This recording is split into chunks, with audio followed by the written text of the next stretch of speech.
West Denver. Sleep deprived and heavily caffeinated. All right, let's do this then. This is the Jeff and Bill Show. I don't agree with that. They don't always agree, but hey, at least they have coffee. Coffee. And each other. I love you, man. God help us. I want to bless him. We need all the help we can get. Now here's Jeff Hunt and Bill Thorpe. The Jeff and Bill Show on News Talk 710 KNUS.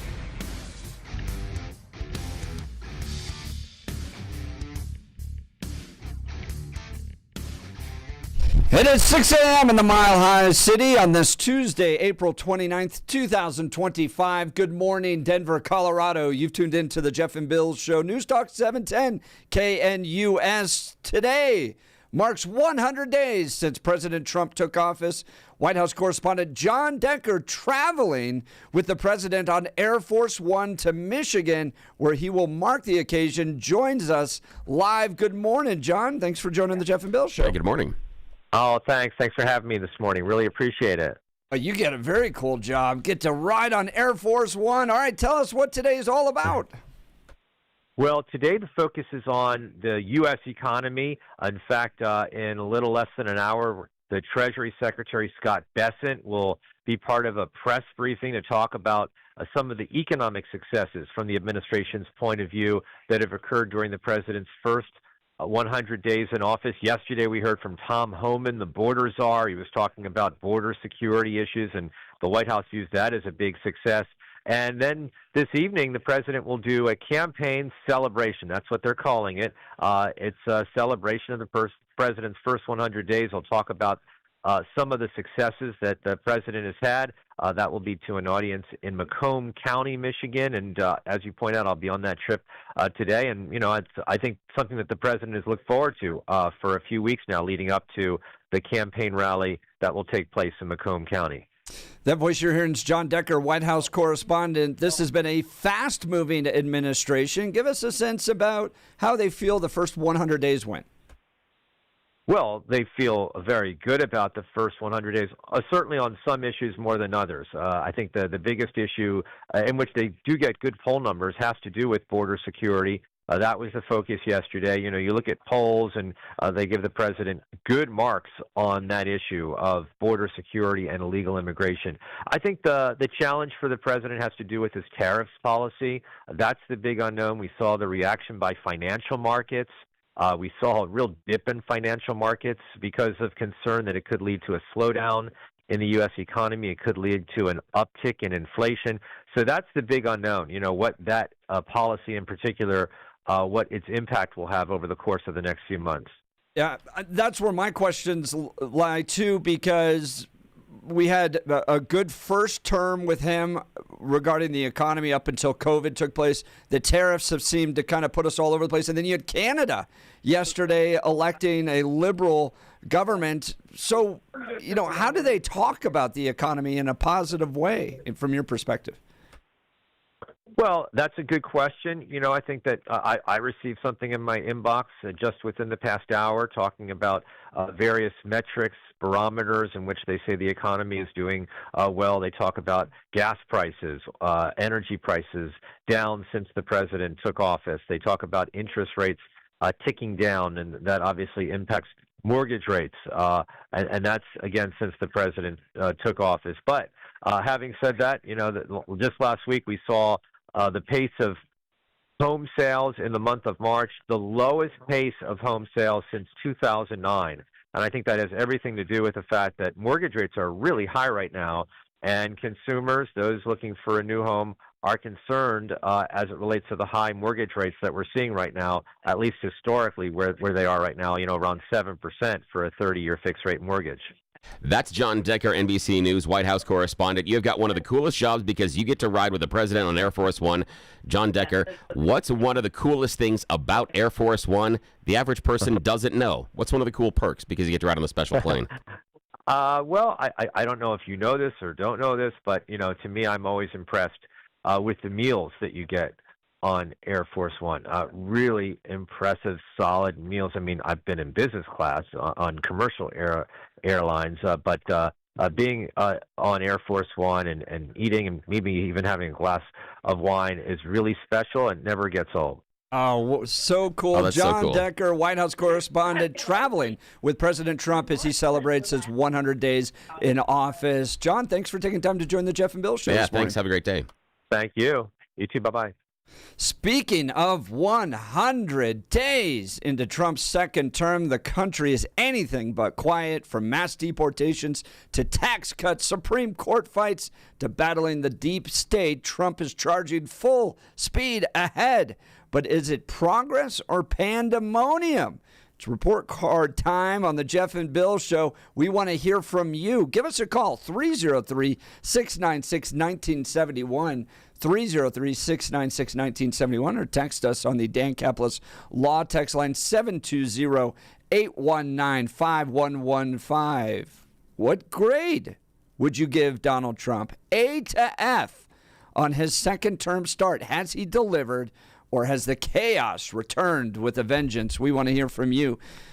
Speaking of chaos, now is time for Blake Olson. Blake Olson. Blake Olson, news and comment. Good morning. It's 37 degrees. Let's get the chaos going here. Mostly clear in Denver. Just gorgeous morning outside. Expecting a high of 67 today. The 7-10 5-day forecast coming up. Our top story. Which I was there. I watched in person. I was there along with Taylor Swift. How did that work out? How did that one work out? NFL champion Eagles at the White House Monday. There's a culture shift even in the wokety-woke NFL. Looked like about half the team was there. That's good news. DJT getting ready to mark 100 days in office. White House correspondent Jon Decker is traveling with the president and believes Trump will be taking a victory lap. I think it's a celebration. The president and his team believe that this has been one of the most consequential first 100 days of any White House in recent memory. Decker also thinks the president will lean heavily into his work at the border. The rally will take place at Macomb Community College in Warren, north of Detroit. I'm Tammy Trujillo. Look at that. John was just on the show with Jeff and Billy. Dude, we're big time, man. You are. We got guys giving us a call as they get on to Air Force One to enjoy some wine. I knew he was going to say wine and the food on Air Force One because, I mean, when you go on charters, that is the greatest thing. When I used to cover the Cowboys, the Dallas Cowboys were the greatest. Yeah. I used to go on all the charters, and I'll never forget it. The candy bars that they put on I never ate them, of course, but they were as big as baseball bats. We had steak, we had mashed potatoes, and everything that you would expect on a high class flight, and that's what Air Force One, I'm sure. Really, it's not a Frontier Airlines box meal that you pay $25 for. Box, yeah, includes some crackers and almonds. That was what you got before you got on the plane. It was beautiful. I knew he was going to answer that with the meals. That's great. All right, so 47 weighing in on the huge DEA bust at the club in the Springs. Trump called the raid a victory, but warned that without strong action, the country could face a surge in crime. The Sinaloa cartel is being linked to the drugs found in the nightclub. According to Denver 7 Investigates, federal authorities have arrested one person associated with the foreign terrorist organization. Scott Jennings on CNN says DJT is not going to panic over all these fake polls. He's making ballsy economic maneuvers, and he'll end up winning big. So I think if you see some of this movement, some of these announcements, I think that will help with the economic numbers. I don't really think Trump is the kind of person who gets freaked out by the polls, frankly. I think he's quite confident in what he's doing. I don't sense a lot of panic over at the White House, and I don't really think they think the 100-day mark, which is arbitrary, we talk about it, but it's arbitrary to them, is something that they were looking at as a deadline for any of this to be done. Last month, some people freaked out about a story about DHL. This morning, DHL is going to resume shipments from from other countries worth more than $800 to the U.S. Takes a little time. Just pump the brakes a little.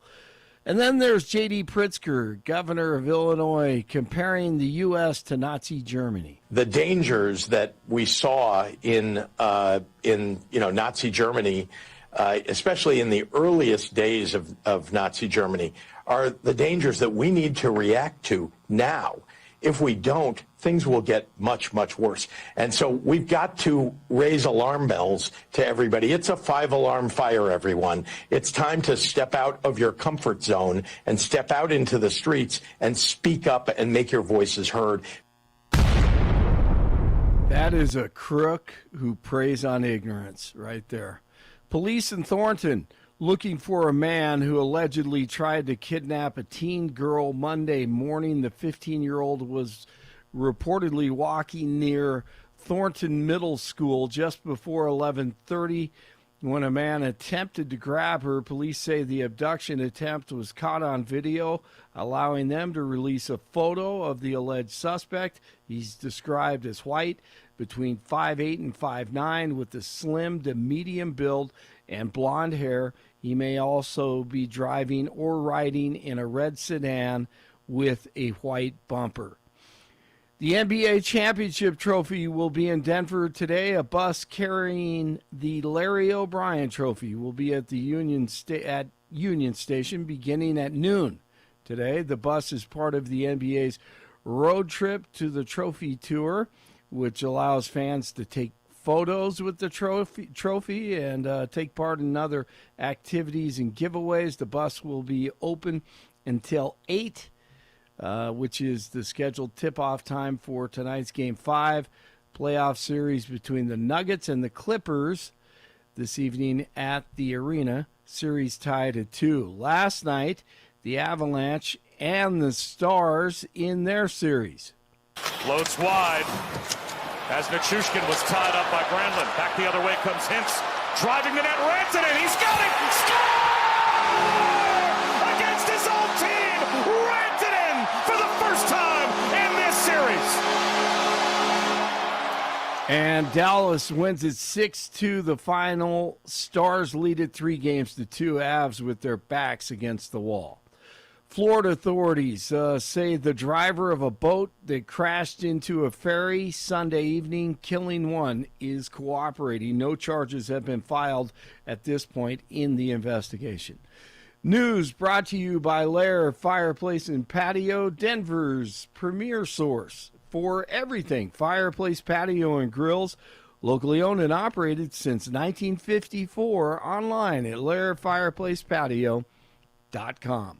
36 in North Glen, 35 in Littleton, 37 in Denver. Jeff and Billy continue. It's Tuesday. Blake Olson, News Talk 710 KNUS.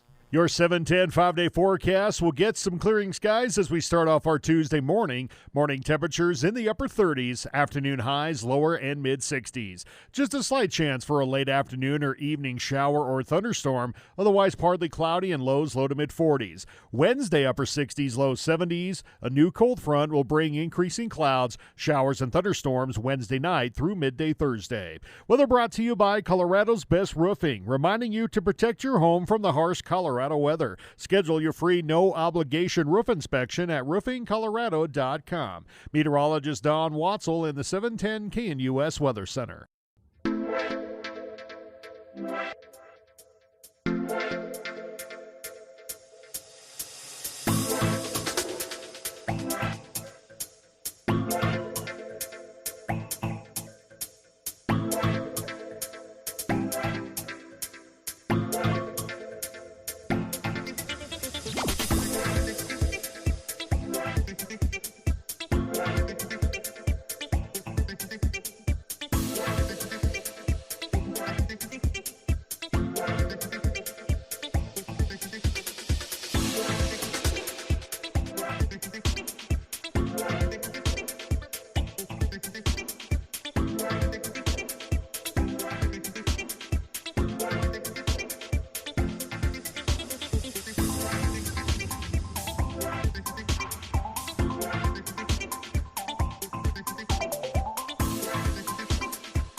Well, how would you grade Donald Trump's first 100 days in office? I've got a poll up on X.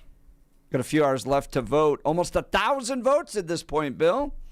60% giving him an A. About 30% giving him a B. Roughly 9% a C. And 3.5% an F. Where would you fall along the lines? Oh, I'd probably... Well, passing would be tough. Probably somewhere in the D range, honestly, is probably where I'd land because I understand that a lot of this is perception and worldview as far as what you put priorities on. But outside of immigration, I have a difficult time pointing to a lot of successes and or really fulfilled promises so far. And so that's kind of for me, that I will give him points based on immigration, and it would depend on how much I'm going to weight that. And that's really pretty much it. Outside of that, I don't see much. So that's just personally. How much do you think the grade reflects a reaction against the previous administration? Oh, yeah. Because so much of it was bad, and you felt like you were being lied to, right? Like, well, here's the thing, though, is do you believe that where you sit politically colors your view of so much of it being bad? 100%. Yeah, yes, so I would say course. that there are probably people that we can find with D's behind their names down in the Golden Dome of the Capitol that would not share the same starting point for where you are. So that's part of it. So when you start with last administration being so bad, there's going to be portions of this country that won't agree with that. Do you think, though, that there are still Democrats that look back at Biden's administration and go, that was great? Yeah, I do. Really? Yeah, and here's the reason why. The stuff that Trump's been doing, the tariffs, the NATO, the whole other stuff, that's the issue, is you're looking at what's going on as far as the economy, and people are going, well, this sucks. I mean, you may not have been a big fan of where Biden was and or doing, but this can be kind of a nightmare. I mean, people that are looking at retirement counts or in retirement or close to retirement have got to be just pulling their hair out, depending on where you have your investments, because you can lose tens of thousands, if not hundreds of thousands of dollars over what has been happening. So that's part of it, is the uncertainty. Where we're going, I mean, that's the part of it. So, yeah, that's the thing, is I understand there's going to be filters as far as what was good and what was bad, but... Yeah, and that's part of the grade, is how those grades are going to be given is going to be largely dependent upon politics as well, and that's fair. That's totally fair. Talking about Donald Trump's 100 days in office, he is heading to Michigan today. He's going to do a campaign-style rally in order to celebrate. I want to hear from you. The economy, education, tariffs, foreign policy, energy, Israel, Ukraine, Bitcoin. I will say... I think he's done fantastic. A, if not A+. And the only reason I hesitate just a little bit on the A+ is where's the Epstein list? I still want to know where that is. We were supposed to get that. That's kind of waiting out there. But when it comes to reforming the federal government, I am incredibly impressed with what he's done. Interesting article in The Atlantic yesterday titled, I Run the Country and the World. And here's one of my absolute favorite lines in the whole thing, okay? Yeah. They're talking about how Donald Trump's second term is so different than his first term, and the reasons why, and the 4 years in the wilderness that prepared him for what he was going to achieve in his second term. But they say he's essentially, his team is running like the velociraptors who figured out how to work the doorknobs. Yeah. Yeah, that's so. Because if you compare it to the first term, right? They come in, they don't really know what's going on, and he's battling constantly within his own team. And they detail this in the article. Reince Priebus, John Kelly, Rex Tillerson, all these folks that he's constantly having to push back against that feel like they need to control him. They need to put him in his lane. Donald Trump doesn't know how Washington works. It's our job to help him through this. And it became a constant series of battles. And in fact, there ended up being two major factions in his first term, the kind of MAGA Steve Bannon faction, and then the John Kelly, Reince Priebus, old school Republican faction, which shockingly, is a little bit like the fight happening within the Colorado Republican Party right now. True, very true. That happened within his first term. Now he goes away for 4 years. He comes back, second term, and he's kind of figured it out. They say day one of his second term, the product of weeks of meticulous planning was all about, in the Trump team's words, shock and awe. Flood the system. Everything's already planned out. We're going to do these executive orders. Now, there's a critique, which I think is a very fair critique in The Atlantic, that while Trump's expansion of the executive branch is a lot like FDR's, FDR was able to solidify it via his work in Congress. Yeah, and we've talked about this, that I make the statement that Trump needs to try to be president and stop trying to be king. That he is trying to govern through executive order and fiat, and that's not going to work because it will all be undone by the next administration. So if you're listening to the Jeff and Bill show and you believe that Donald Trump deserves a high B to an A score, you should be afraid that they can't get any of this through the legislature. They can't codify any of this into law, meaning it's just a bunch of piece of papers with signatures on it, and the next person that has a D behind their name in the White House can undo all of it just as fast. They could have all of those executive orders ready to go on day one, and they can undo all of this. And all it's going to take is a signature on a piece of paper. And so you really got to work at this. The other day, Trump was even floating the idea of possibly even vetoing his own big, beautiful bill if he didn't have all the stuff that he wanted in it. So that's going to really hamstring what's going on. And I'd be super curious if you're in the audience, 303-696-1971, 303-696-1971, what am I missing? What am I missing about the greatness of Trump's first 100 days? I don't even give him a passing score. He's at a D for me. He wouldn't be moving on to the next class. So that's where I'm going with him. Jay from Louisville saying, worst president of my lifetime. Yeah, so I want to know, what am I missing? Yeah, what am I missing? Worse than Joe Biden. Come on, Joe Biden wasn't even there. Somebody else. And the fact that doesn't offend people like Jay from Louisville to the point where you literally had a shadow presidency and somebody else running the executive branch, versus now you have a guy that's willing to go out and face the media all the time. And we look at the changes he's making. He's reducing the size of the federal government. He's tackling the national debt. He's actually closed the border and showcased you didn't need to go through Congress like Joe Biden said we needed to do in order to do it. It was all a scam under the Biden presidency. But is he accomplishing those things that you ticked off? Tackling the national debt? Is he? Because it's doing a lot better than the other team would be doing. But is he tackling the national debt? Because last time we saw the numbers going up. It's going to be going up under him, and his tax cuts and Jobs Act extension is going to increase the national deficit. Part of the big beautiful bill is raising the debt ceiling. They have baked into the system the fact that our national debt is going to go up. I would love to see. Hey, I would love to see him take on Social Security, Medicare, Medicaid, and defense spending. Maybe they'll get there, but when it comes to cutting out a bunch of baloney out of this federal government, that sure as heck wasn't going to happen under any Democrat president. Donald Trump, Elon Musk, they're at least tackling some of the waste, fraud, and abuse. Are they? Yes. What are the numbers they have right now? They're talking about they've gone from $2 trillion in cuts and savings down to $100 million. That's ridiculous. That is ridiculous. As far as underachievement. I just watched legendary. I just watched 60 Minutes do this huge thing about all these cuts at National Institute of Health and how people are going to die of cancer and Alzheimer's. And then I hear, well, no, they're not actually making any cuts. No, the issue is the amount. Because and that's what I'm pointing at. Is that Elon? I thought they were making all these cuts about people having cancer and Alzheimer's. They're all going to die now as a result of it. The 100 million, the 100 million can be. The 100 million is going to be significant. Absolutely, it is. But is it in the grand scheme of things, as far as the impact of the $100 million cuts can be very significant on the ground as far as people's lives and research and other things like that. But as the ground scheme of the budget, it can be very ineffectual because of the size of it. And again, Elon went from 2 million on the campaign trail to 1 million after inauguration, and now he's down to 100 million. He tried to float 150 million. Yeah, he floated 100 million the other day. Yeah, they don't have the savings. that they've been promising. That's the issue. They haven't found it. And at the most they can find is $150 million. That's it.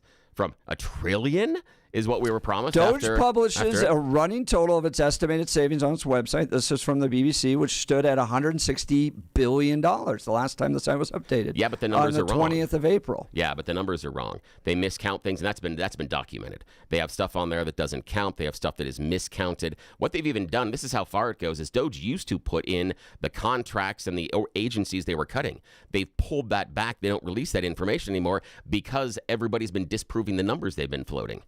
They don't have that much. But Bill, I'm hearing, well, they're not cutting that much. And then I watched 60 Minutes, and we are literally all going to die of cancer as a result of the cuts they're making. Yeah, it's again. Which is it? Yeah, no, both things can be true. Both things can be true that if they don't have a significant amount of cuts that are going to lower the deficit and our debt, they can still cut in areas in which it would cut down cancer research and other things like that. Both things can be true.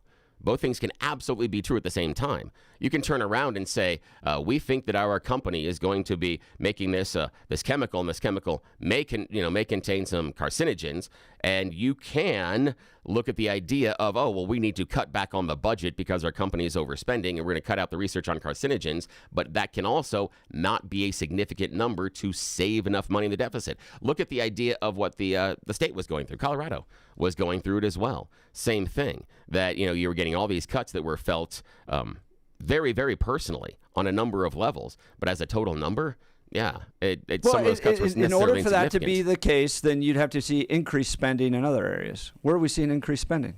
And I don't understand what you mean by that.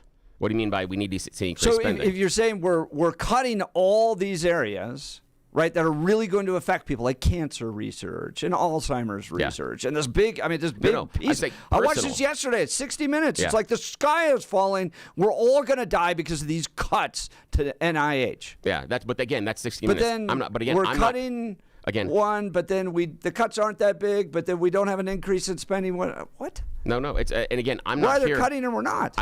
I am not part of CBS, nor am I here to defend their reporting.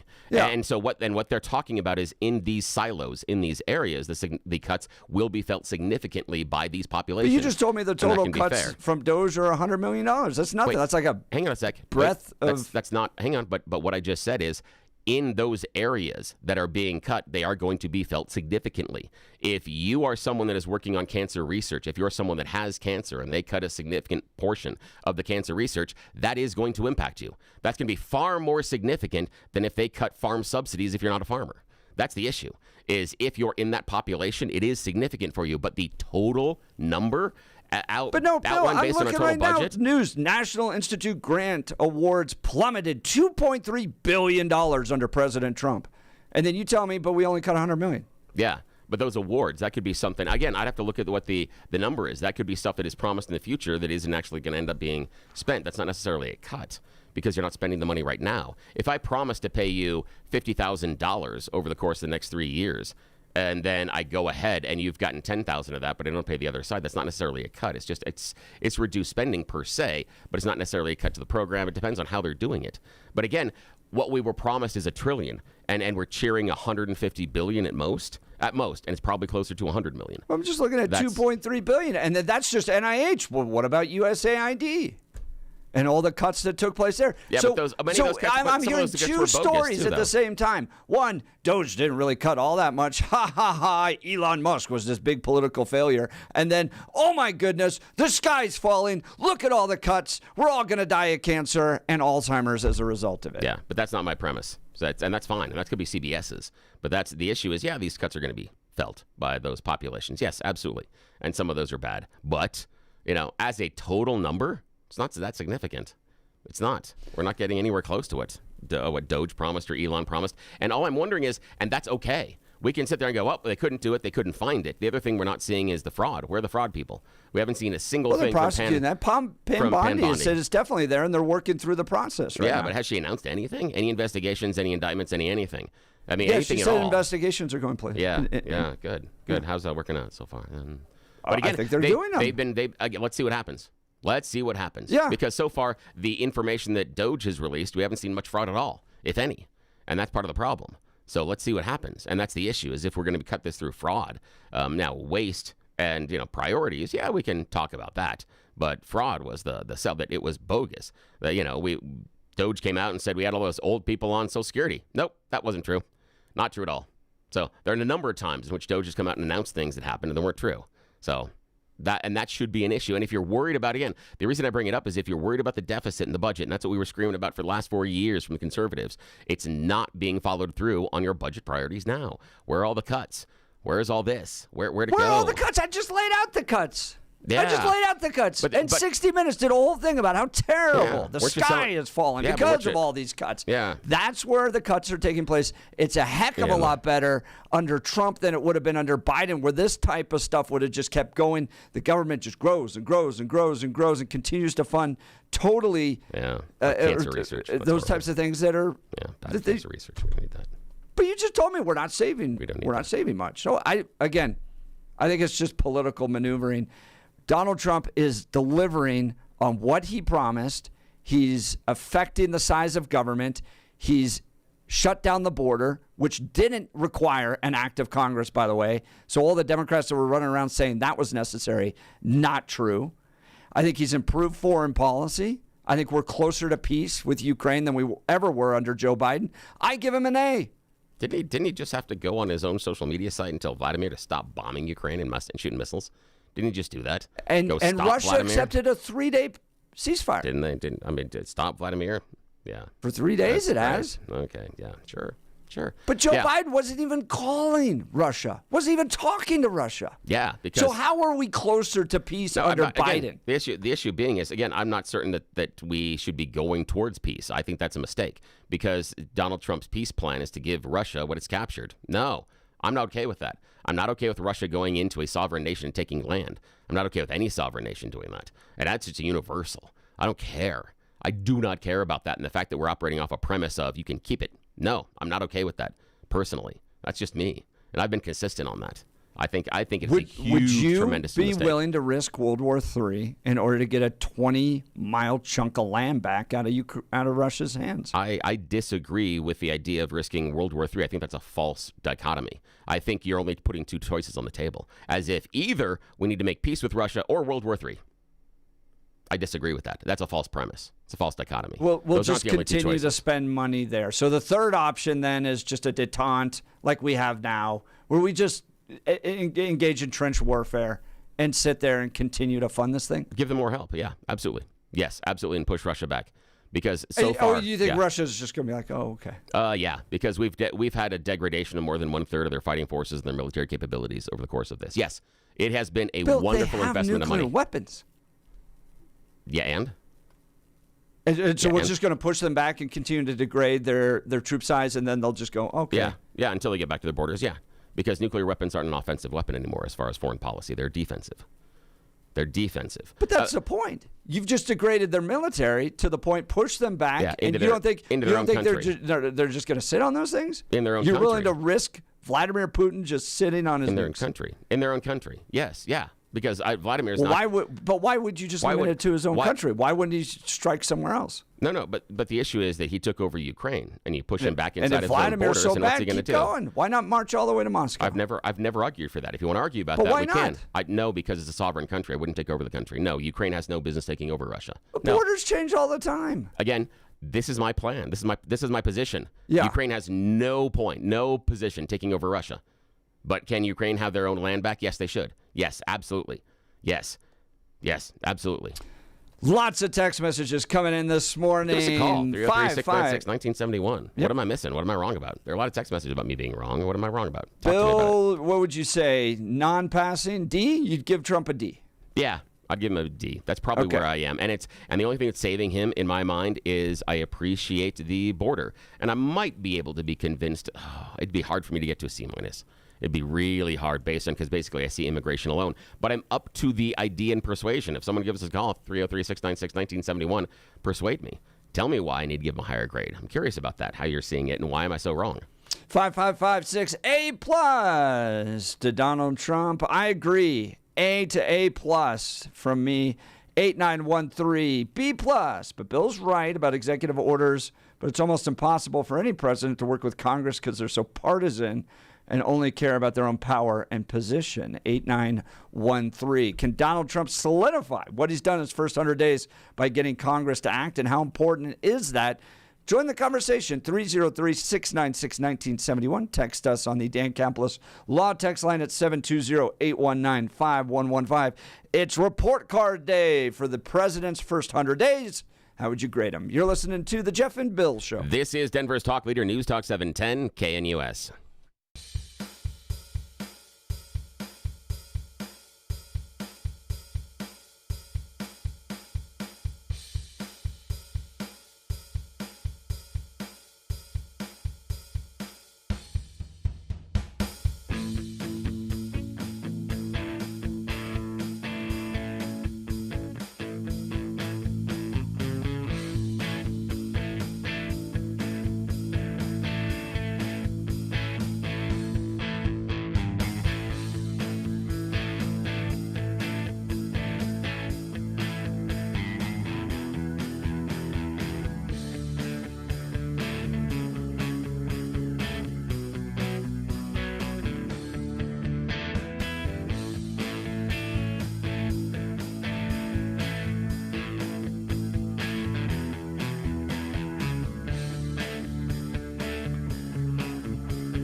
Welcome back to the Jeff and Bill Show. We are debating Donald Trump's first 100 days. It's the day he gets his report card. What grade would you give him? For Bill, it's a D. For me, it's an A. Borderline in A+. I just want to see the Epstein list. That's all. Let's go to the phone lines. Don and Aurora. Good morning, Don. You're on the Jeff and Bill Show. Good morning. Morning, guys. How's it going? Good. How are you? We'll see. We'll try not to screw it up. So what grade would you give Donald Trump after 100 days? B minus.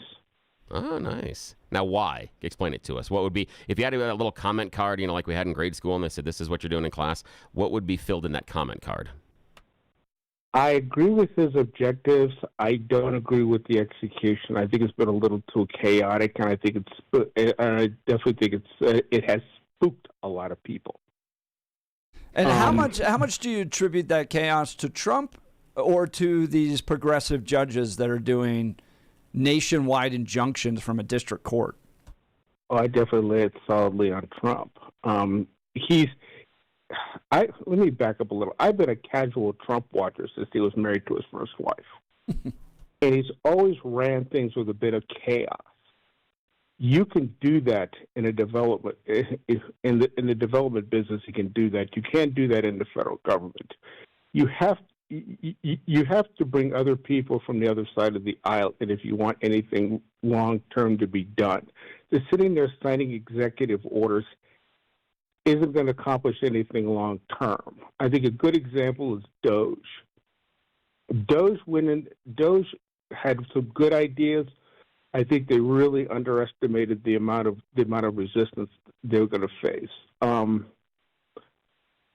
rather not go into any detail, but I have a friend of mine who's a federal employee who took the deferred registration program, and just the stuff that he was reading that was coming out of the unions. So again, you say that Donald Trump's acting recklessly. He's pushing things aggressively, but then you say that he's run against all these problems, which would reflect the deep state. I wouldn't say it recklessly. It's just he doesn't think like most people. He really has an authoritarian mindset. A really good there's a guy on YouTube who really pointed this out. That Donald Trump and Vladimir Putin very much see the world the same way. I would agree. And he just doesn't. It's not very well thought through. But again, Don, you're pointing out though that the problem he's run up against is, Doge, for instance, didn't anticipate how problematic it was going to be within these Washington D.C. institutions. But then you blame Trump for those problems. But couldn't Doge just be wrong? I mean, in number of cases, we've seen the stuff they come out with just to be wrong, that they didn't know what they were doing.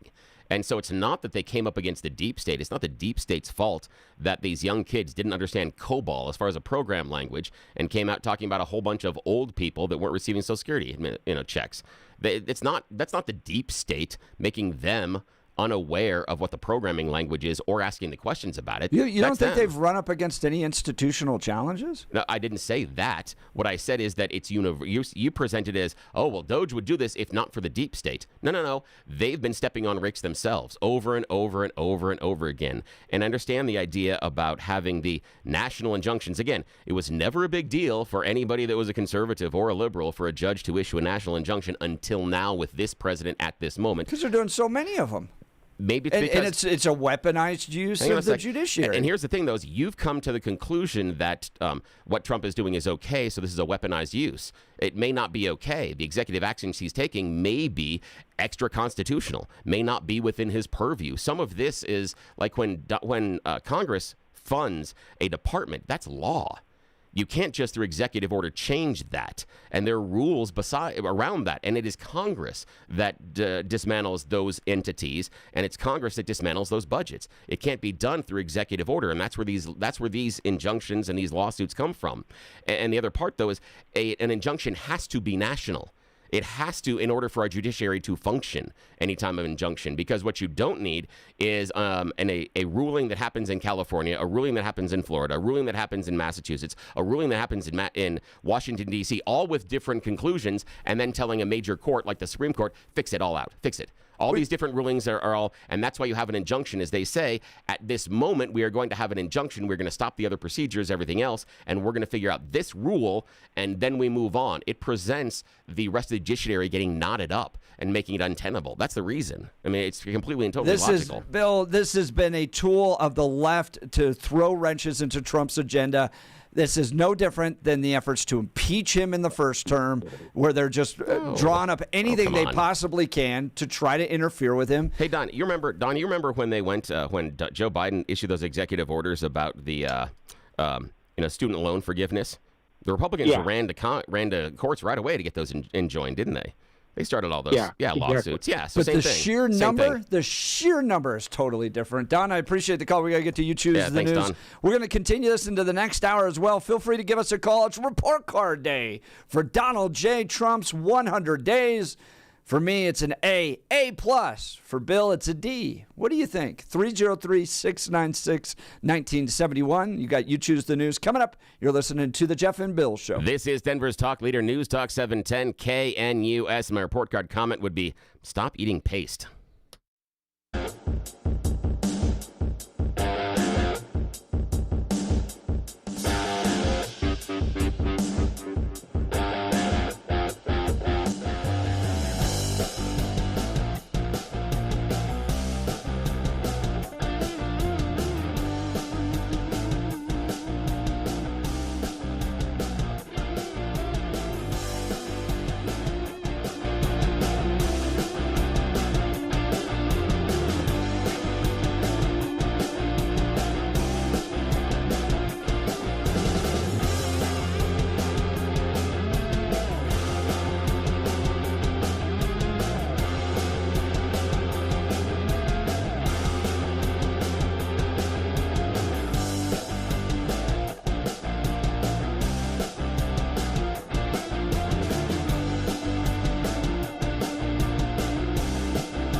and I are going to take a moment from full phone lines and lots of text messages about Donald Trump's first 100 days for a little bit of levity with You Choose the News. Yes, it's that time of the morning where we get to play America's favorite fake radio news game show, You Choose the News. Yeah, you know how this works. I scour the interwebs for mere moments this morning to find dumb stories about us humans, give them even more ridiculous headlines so that we can play this fake radio news game show. Why, oh why would we be this irresponsible with valuable KNUS airtime? Because nobody in charge has any idea we are doing this. They don't wake up until 7 o'clock. They don't show up until like 8:30 or 9. So nobody that has any decision-making power can stop us from doing this. So it's a big secret. Shh, do not share or all of our fun here ends. And we will blame you and put you on blast. Okay, here we go. Now, Blake Olson is joining us from the news department. Jeff Hunt is in the studio. Your headlines this morning, gentlemen. Headline number 1, I'll tumble for ya. Headline number 2, outsourcing, now illegal. Headline number 3, smiles, everybody smiles. And headline number 4, how do you lose something that big? Let's do, how do you lose something that big? How in the heck do you lose something that big? Recently, the U.S. Navy said, hey, where'd that F-18 go? It was here just a minute ago. I know it was right over there, and now, what the hell happened to it? Well, unfortunately, it went splash. It fell overboard from the USS Harry S. Truman. Yes, while the F-18 Super Hornet was being towed, the boat made an unscheduled hard turn to evade some fire from the Houthi rebels, and the fighter jet fell overboard. Sploosh into the water. Wow. Yes, all personnel are accounted for. One sailor sustains a minor injury. Basically, they were involved in towing it to the hangar bay, and they lost control of the aircraft at the same time that they were swinging the boat around, and so the thing went into At that point, into the is it first come, first get type thing? That's the thing. Yeah, that's the problem is they've got to get under the water because, people are going to go after there, and especially its proximity to Iran. Yeah. Iran's going to try to get a hold of those electronics. There's great subs, the yeah, Iranians so have. they're going to go ahead. Well, even just divers, so see what they can do with it. So, or at least drones. So we'll see what we can do. But they're going to have to rescue some of that stuff. But yes, the F-18 fell off the boat. If you're the captain of that specific aircraft carrier, your performance review, that's going to be a little difficult. How many planes did you lose? Well, you mean other than the one that fell off the boat? Doesn't go well. Okay, now, Blake, your choice, sir. Headline, I'll tumble for you. Outsourcing now illegal, or smiles, everybody smiles. I'll tumble for you. I'll tumble for you. Tumble for you. Yes, you understand. That is Culture Club. I'll tumble for you.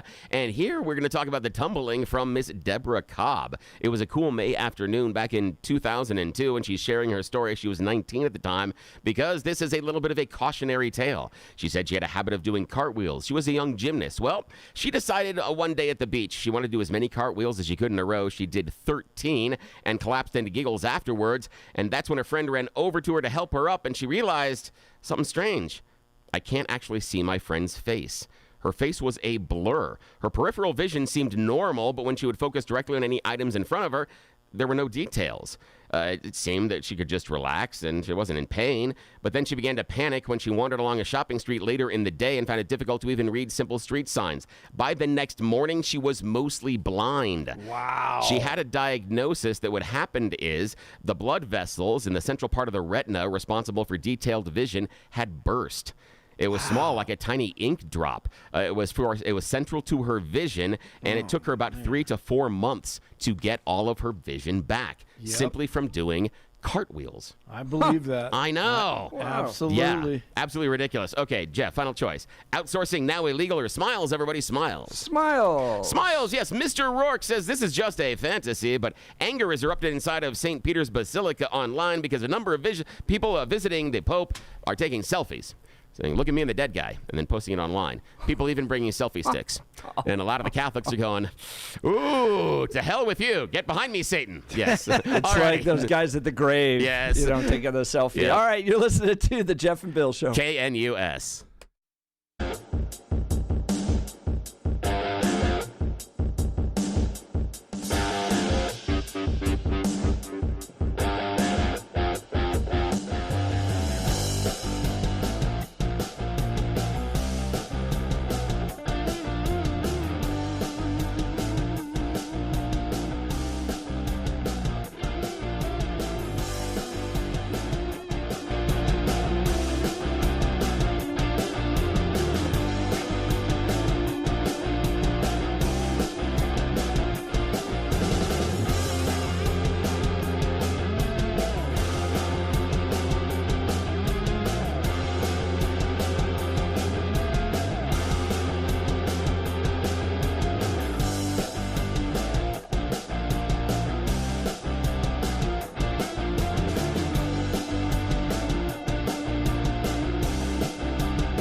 It is 7 a.m. in the Mile High City on this Tuesday, April 29th, 2025. Good morning, Denver, Colorado. You've tuned into the Jeff and Bill Show. News Talk 710, KNUS. I'm your co-host, Jeff Hunt, along with Bill Thorpe, bringing you the freshest insights and hottest takes from the right, left, and center. Congratulations, you're waking up in the greatest country in history. Donald Trump's been your president for 100 days in his second term. What do you think?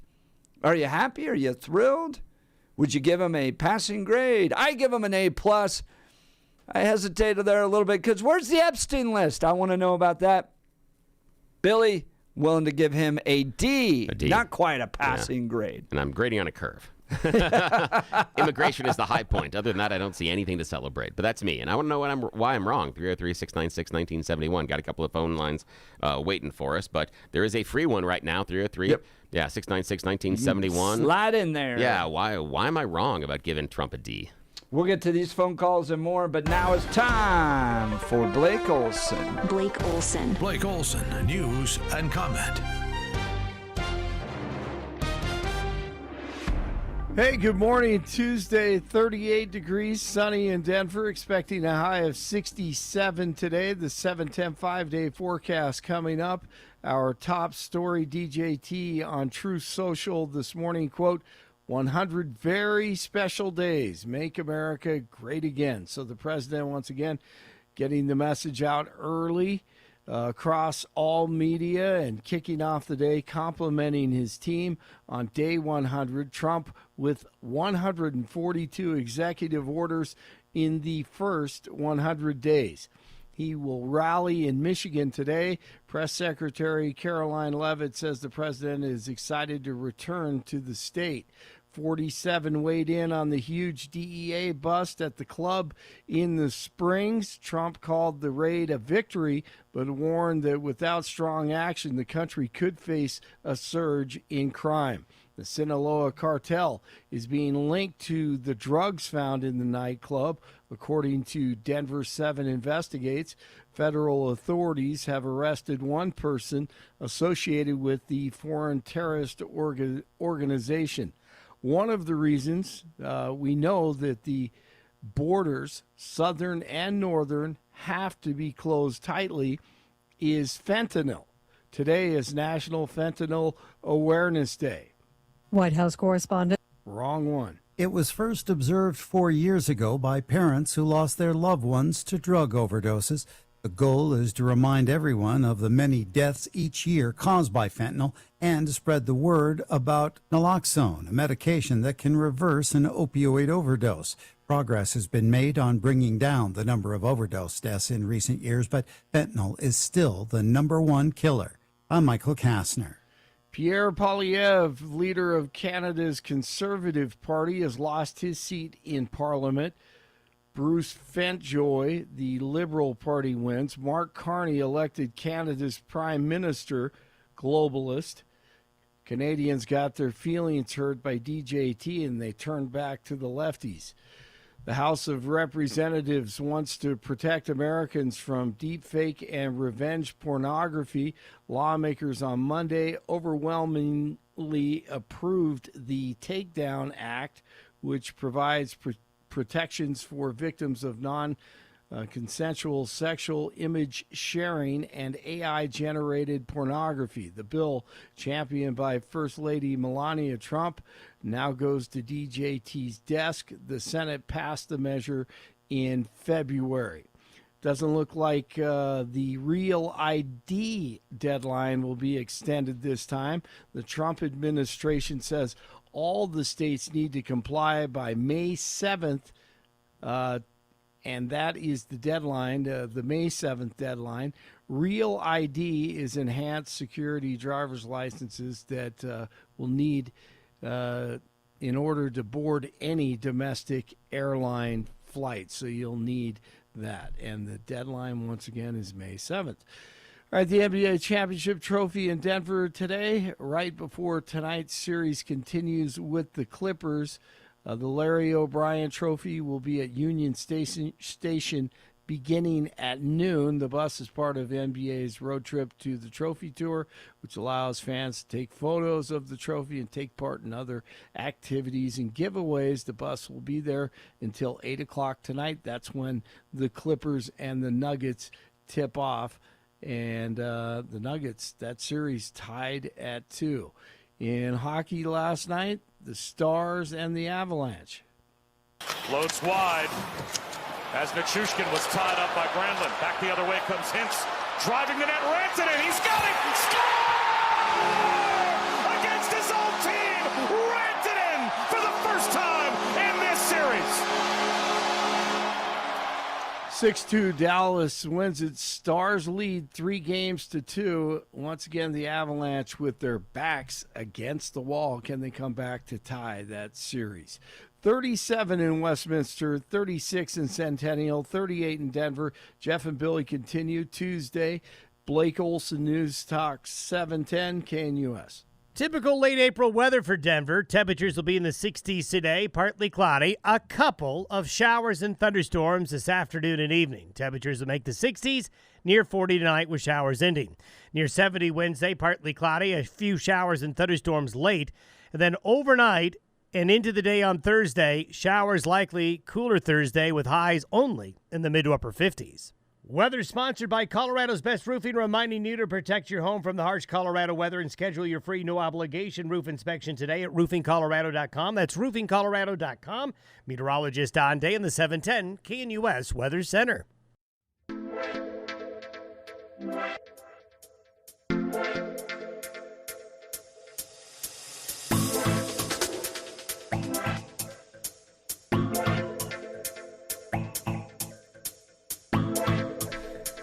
Welcome back to the Jeff and Bill Show. It's Donald Trump's first 100 days in office, second term.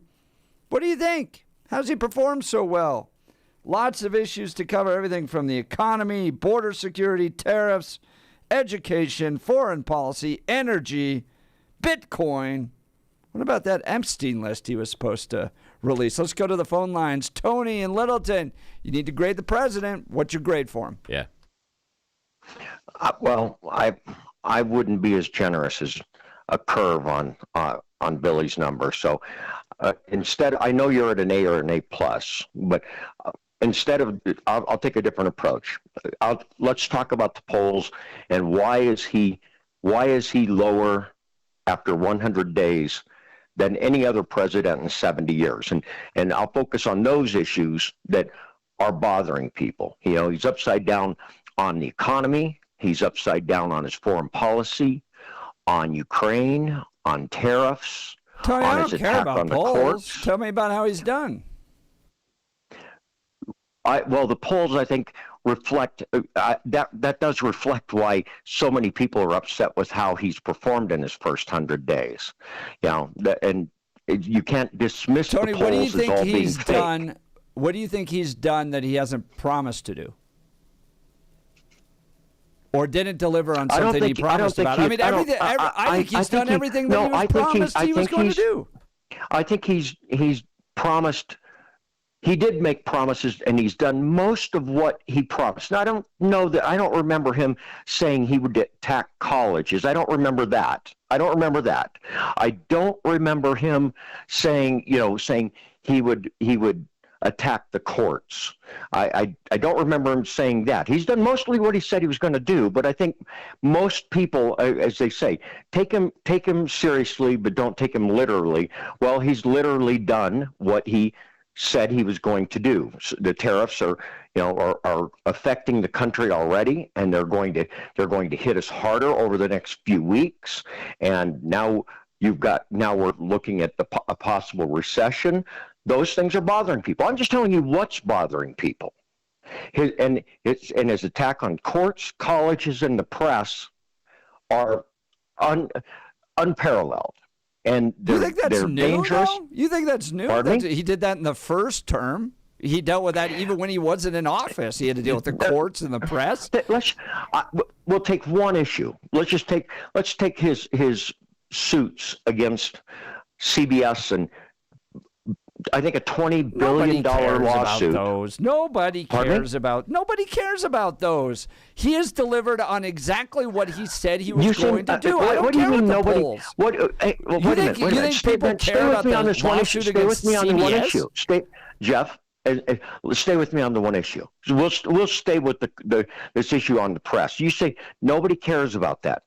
He's suing channels of the press to get them to give him popular coverage and to start limiting their negative coverage, and they're giant for lawsuits. Defamation. He sued CBS over them supposedly manipulating the interview, which they did. Which they did not.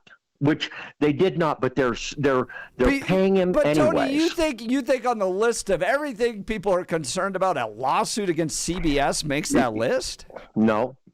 It's bigger than that. But you're not. Your news is limited to whatever you're getting. Tony, what I'm talking about though is he had a pretty clear sense of what he was going to do once he got into office, and he has delivered on that. And you even admit that it's turned out wrong. Hey, it's turned out wrong. Look at his tariff. He's now telling the American public. Hey, hold on. He's telling the American public, I'm in constant negotiations with China to solve this issue. And China's put out a statement, said, we've had no conversation. I can almost quote it. We've had no conversation with the Trump administration regarding tariffs, number one. Number two, we will fight to the end on those tariffs. Number three, if he wants to talk, our door is open. In fact, they're not even calling him. He's got to call them. And he's telling the American public he's really close to having it solved. He's getting crushed in the tariff thing. He told that in that report you were referring to. He said he's already got 200 agreements around the world. That didn't happen either. He's lying to the American public, and you're believing it. I'm just telling you why his ratings are so low. How many negotiations? Why do you think they're so low? Tony, how many negotiations has he agreed to with countries? None. You don't think he has any? None. Not a one. Not a one. He was asked yesterday, what country? Oh, I'm not ready to tell that yet. Not one. Yeah, Tony, so I just think you're wrong about that. Mexico, you tell me, Canada, why do you think he's had all these negotiations. You don't think he has one? You tell me why he's got the lowest ratings of any president after 100 days. Why do you think it is? I was trying to tell you what the issues are, but they don't seem to matter. Why do you think he's got the lowest rating of any president? I don't care about after polls. 100 days? I don't think he cares about polls either. I think, to begin with, pretty much every time someone's done polls about Donald Trump, Tony, they're wrong. They were wrong in 16. They were wrong in 24. You've rated him high along with Elon Musk. Tony, look, the polls don't matter that much to me. All right. Well, it's the reality. Tony, look at you've got Elon Musk rated high. Donald Trump delivered on what he said he was going to do, and we're in the middle of a lot of these negotiations, and it's like getting mad that the house that's being built are you going to refer to it as the greatest recession ever? Is that what you're going to do? What's that? If we go into a recession, are you going to then say, oh, my God, this is the greatest recession we've ever had? No, we're reindustrializing the United States. And it might take a little bit of time to do that, guys. Are we? Then you just talked about how Elon Musk. lowering You've got and Elon reducing Musk tariffs rated right so up there with. these car companies can come back to the United States.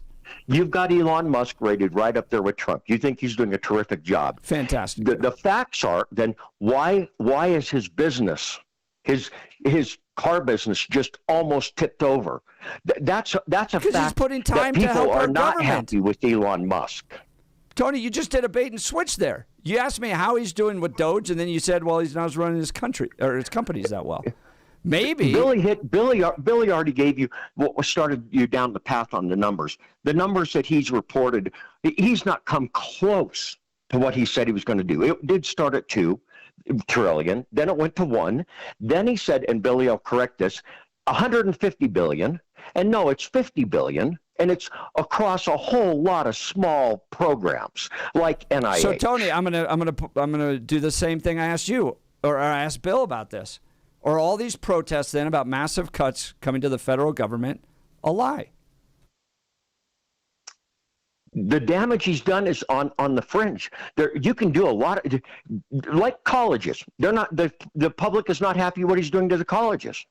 That they don't believe that's a good idea that Donald Trump tries to run the colleges and that he's cut all the research that they're doing. That's devastating. Right here, so in Tony, this, you're doing the our same state, thing. You're doing the Health, same thing UC that Bill Health. did Get during somebody the first from hour. UC Health and tell them how all these concerned they cuts are. are terrible. What he's doing to these colleges are terrible. But then, actually, when I ask you about the cuts, you go, "Well, they're not that bad." What Elon Musk? No, I did not say that. Political games, Jeff, Tony. That's not what I said. That's not what I said.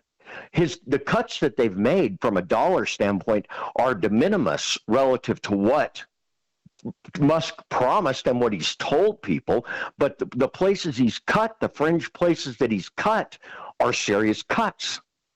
The hospital, Tony, our there's own hospital never a system, cut UC that you Health, guys are going to agree with. is running scared for the money that they're losing. Government. Every dollar is so critical to the federal government. But think about what you're talking about, though. $50 billion in cuts to fringe, and they're about ready to raise the debt by $4.5 trillion. $4.5 trillion through this tax cut.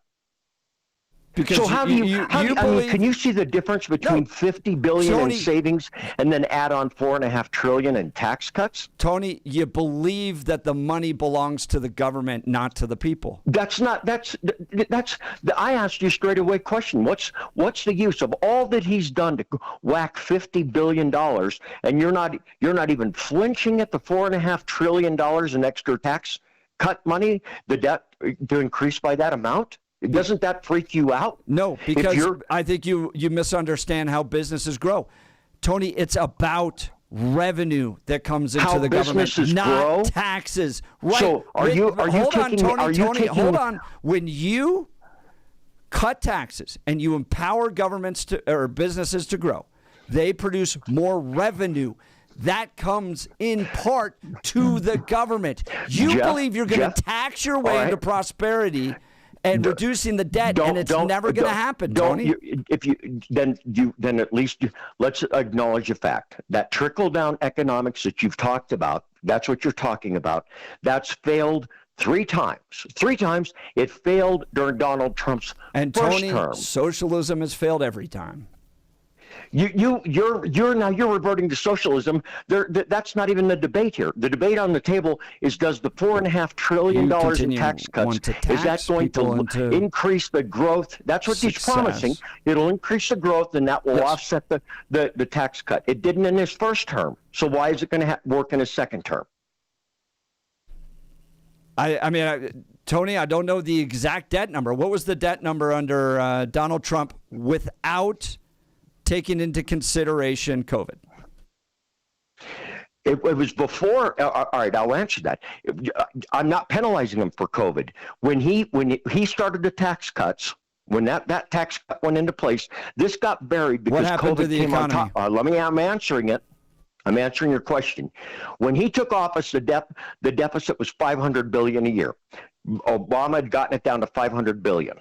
When Trump put that tax cut into place, it went over $1 trillion. First time in peacetime that the deficit went over $1 trillion. But that got hidden because immediately on its heels, we were into COVID. It'll do the same thing again.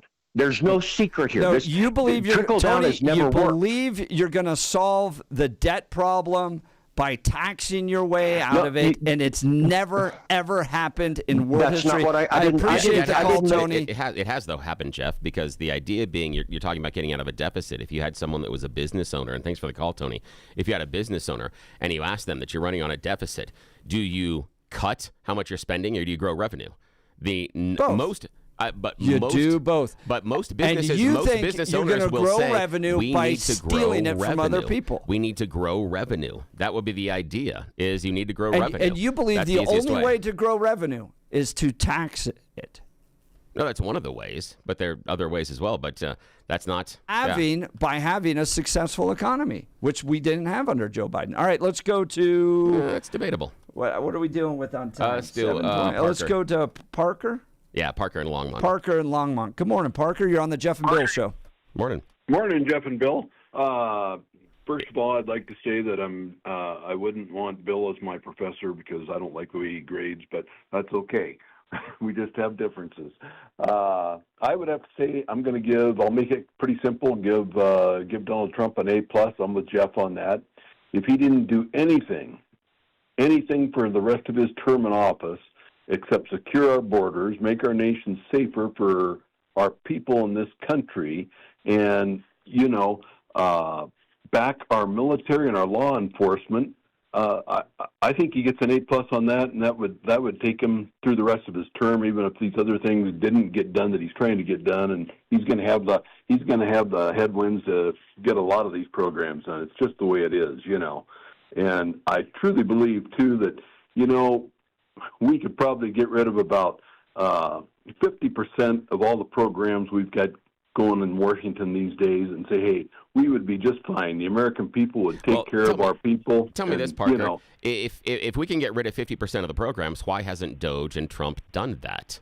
If they're looking for that efficiency, if they look for it, how come they haven't? No, because of the headwinds. I mean, it's not going to happen, Bill. But because of the headwinds. I mean, I have a lot of faith in the because people are just going to fight him on everything he does because they're just 50% of the country does not like him. That's all there is to it. They don't like the way he... That's fine. But there was a lot of the country that didn't like Joe Biden, but there's things that he was able to accomplish as well. Could this be now, Parker, what I'm asking, where I'm going with this, Parker, hang on, Parker, what I'm going with this is less about Trump and more about the idea that functionally how he's going about it.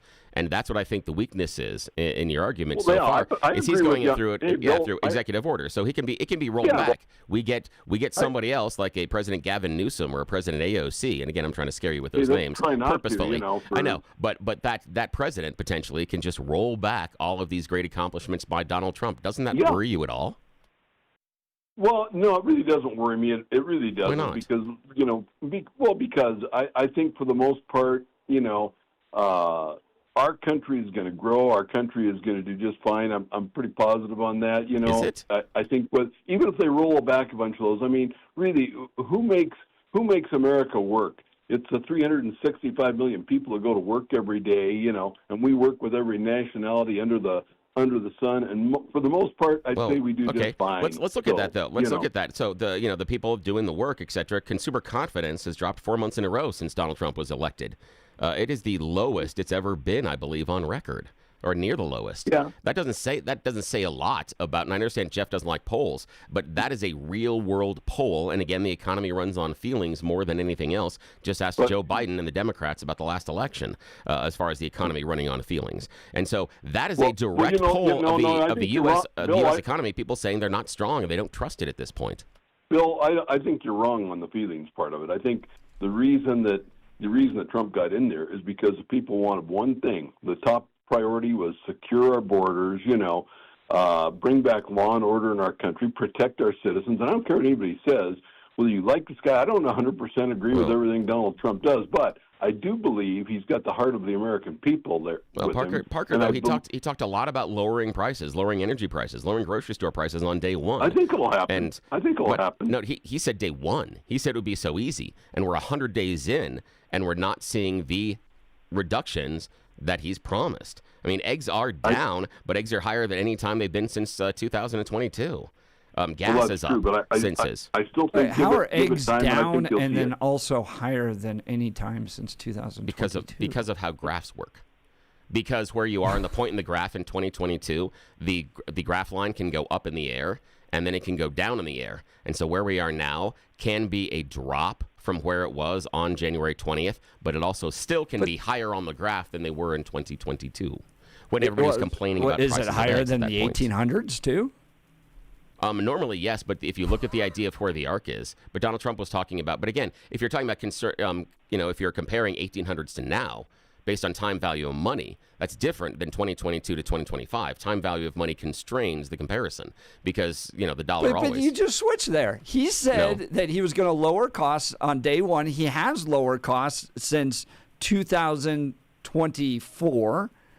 No, I'm saying on you're going inauguration. back to 2025 or 22, Yeah, 2022. and to go, well, it's still higher than that. Well, and no, the reason, he delivered on what he said he was going to do. The reason being because of how the arc works. If you look at the arc of egg prices, we had the bird flu, and you have this very, very sharp rise that happens right before Donald Trump gets into office, and then it falls as things change there. And so what I'm doing is I am discounting that. I think that is an unfair spike because Donald Trump doesn't have any control over that. He has no control over that number at that point. So I'm looking at where it is realistically over the course of it. And I don't see functionally how he's lowering grocery prices. Grocery prices as a whole are up since he's been inaugurated. So that's the problem, is what I'm looking for is where are those wins. And Parker, I know that you were talking about security, but it was a 1-2 punch. It was security and do you see what I'm paying at the grocery store?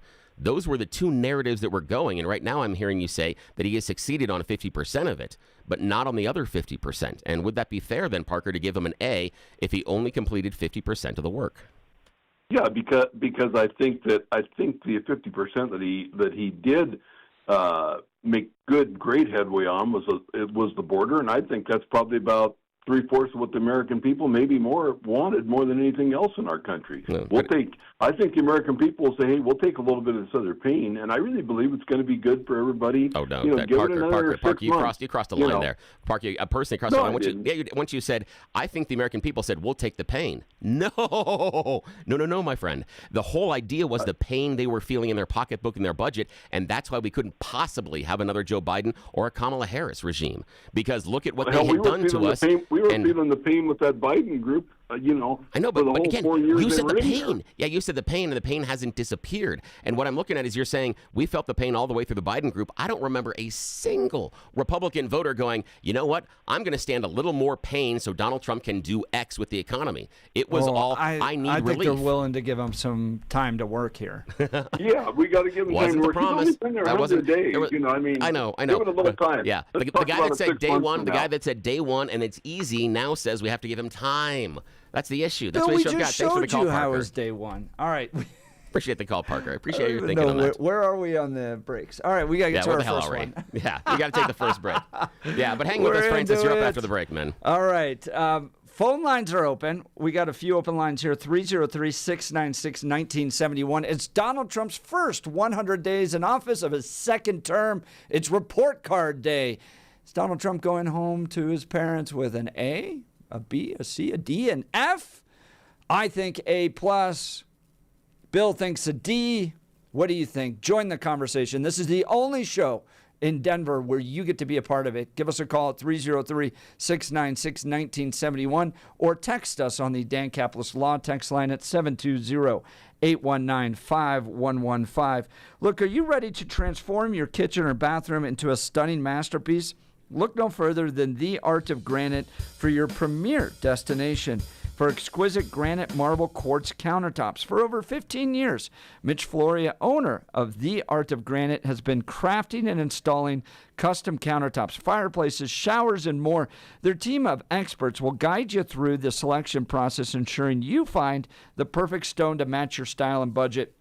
Visit their showroom in Golden or browse their online inventory at theartofgranite.com. Discover the endless possibilities for your home renovation project. And listen to this. All you got to do, mention KNUS and you get a free bathroom countertop with new kitchen countertops, or choose a free kitchen or bathroom sink with any countertop package. Don't wait. Transform your home into the oasis you deserve. Schedule your free consultation with Mitch today. Go to theartofgranite.com. That's theartofgranite.com. And mention KNUS for those exclusive savings. Transform your kitchen or bathroom dreams into reality with theartofgranite.com. We've got full phone lines. We'll get to you all next. You're listening to The Jeff and Bill Show. This is Denver's Talk Leader News Talk 710 KNUS.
Billy and I are having a ball this Just so much morning fun. debating the report card that Donald J. Trump would be going home to his parents with after the first 100 days of his second term. Yeah. And under that comment section, that I'd probably put eats paste. So I was reading the Atlantic article, and Yeah. the left is just apoplectic because they can't figure out what to do with Trump. He's just overwhelming the system. And the best description in this Atlantic article yesterday was the velociraptors have learned to open the doorknobs. Yes, exactly. That is a good description. That is a good I description. love what he's doing to the federal government. Drive further, cut more, put them all on their heels. Change everything. That's what I like, and that's why I'm giving him an A+. Bill, on the other hand, D. That's a D. Yeah, and immigration is the only high spot. I see him closing down the southern border and where we are based on immigration and migration. Deportations, it's a little harder for me, and so that hurts getting him up into a passing grade. But I'll give him a D at this point. I see no other bright spots outside of immigration. But that's me. Let's go to the phone lines. Francis and Golden. All right, Professor Francis, you're sending home a report card. What does Donald Trump get? Well, okay, I'm going to give him an overall C, but I want to break it down a little bit into categories with comment like you would have in a normal report card. Yeah, good. And I'm going to give him an A in immigration, but in the category of illegal immigration. He has not worked with his friends and while he's had wind in his sails in Congress to actually reform ways to get into this country legally through steps. And this is his opportunity to do that. So it's watered down. I mean, he gets an A on illegal immigration. I think he gets basically a C- on just immigration reform because he hasn't done anything. And my comment would be that. But Francis, what does he need to reform? I think that President Trump has demonstrated we didn't need any Congress to act. The laws are already there. They just needed to be enforced. Well, no, I think the immigration reform part would be that you have to make a path to citizenship actually workable for people who have even been here illegally. And I know you've discussed this with me before about when you violate a law in the first act that you commit by crossing the border illegally, you don't belong here. I don't believe that. I believe that there's plenty of laws that have different gravity, and I think that is one that we can work with to try to get people here legally that we need here. We need these people here. So that's where, and I think you take the opportunity while you've got support in Congress to do this, and the whole public attention is focused on it. And of course, the deportation stuff is just red meat for the masses. That of course you weren't going to deport hundreds and thousands of people. Certainly not within the 100 days. We'll have to see. It's kind of a work in progress, but there was never realistic goals there. He set unrealistic goals. That's my comment for the deportation issue. Francis, on Congress, I want to ask you about this. He has to get 60 votes to pass anything out of the Senate. That's 7 Democrats. Where are the Democrats? Why blame Trump entirely for failures in Congress when you need 7 Democrats that are willing to cross a party line and support the president's agenda? You don't have really any that are willing to do that. On the immigration front, my comment would be he didn't even try. And I think that this is relatively low-hanging fruit if you can find a few right-leaning Democrats and create a system to get people here legally and not disqualify them if they were caught here illegally ever, because that's the disqualification in our system right now. And so I think you could have worked, you could have tried. And I think this is where the opportunity is to not be as hyper-partisan, even though some of your supporters may not like it. You have a chance here, and the chance is going to go away in 2 years. So take it. The other, as far as other things, I think economically, I would say the tariffs have been a complete failure. I don't think he understands them, and I think that would be merit at best a D, possibly worse. Although he seems to be at least understanding or listening to people who are telling him about tariffs, and I think that's good. That shows positive signs of growth. But my comment would be, young Donald has been focused on this issue his entire career, and as a public persona, and as a politician, and he needs to change his focus. This is not a healthy nor productive area for him to continue to worry about. But As Francis, far I as think other the things, alternative, if you don't like what Trump's doing on tariffs, the alternative is we're just going to continue to do what we've always done, global free trade, which I put free trade in quotes because it's not really free. You have China ripping us off. You have trade disparities between countries. So we're just going to continue to go down the route of manufacturing jobs fleeing this country while we buy cheap plastic crap from China. People can't move up in classes. They can't advance monetarily anymore in this country. So if not for Donald Trump trying to reindustrialize this country via tariffs, what's the solution? We just go back to the way things are? No, I think you got to get with the legislature again and get them off their rear ends and have them do their jobs.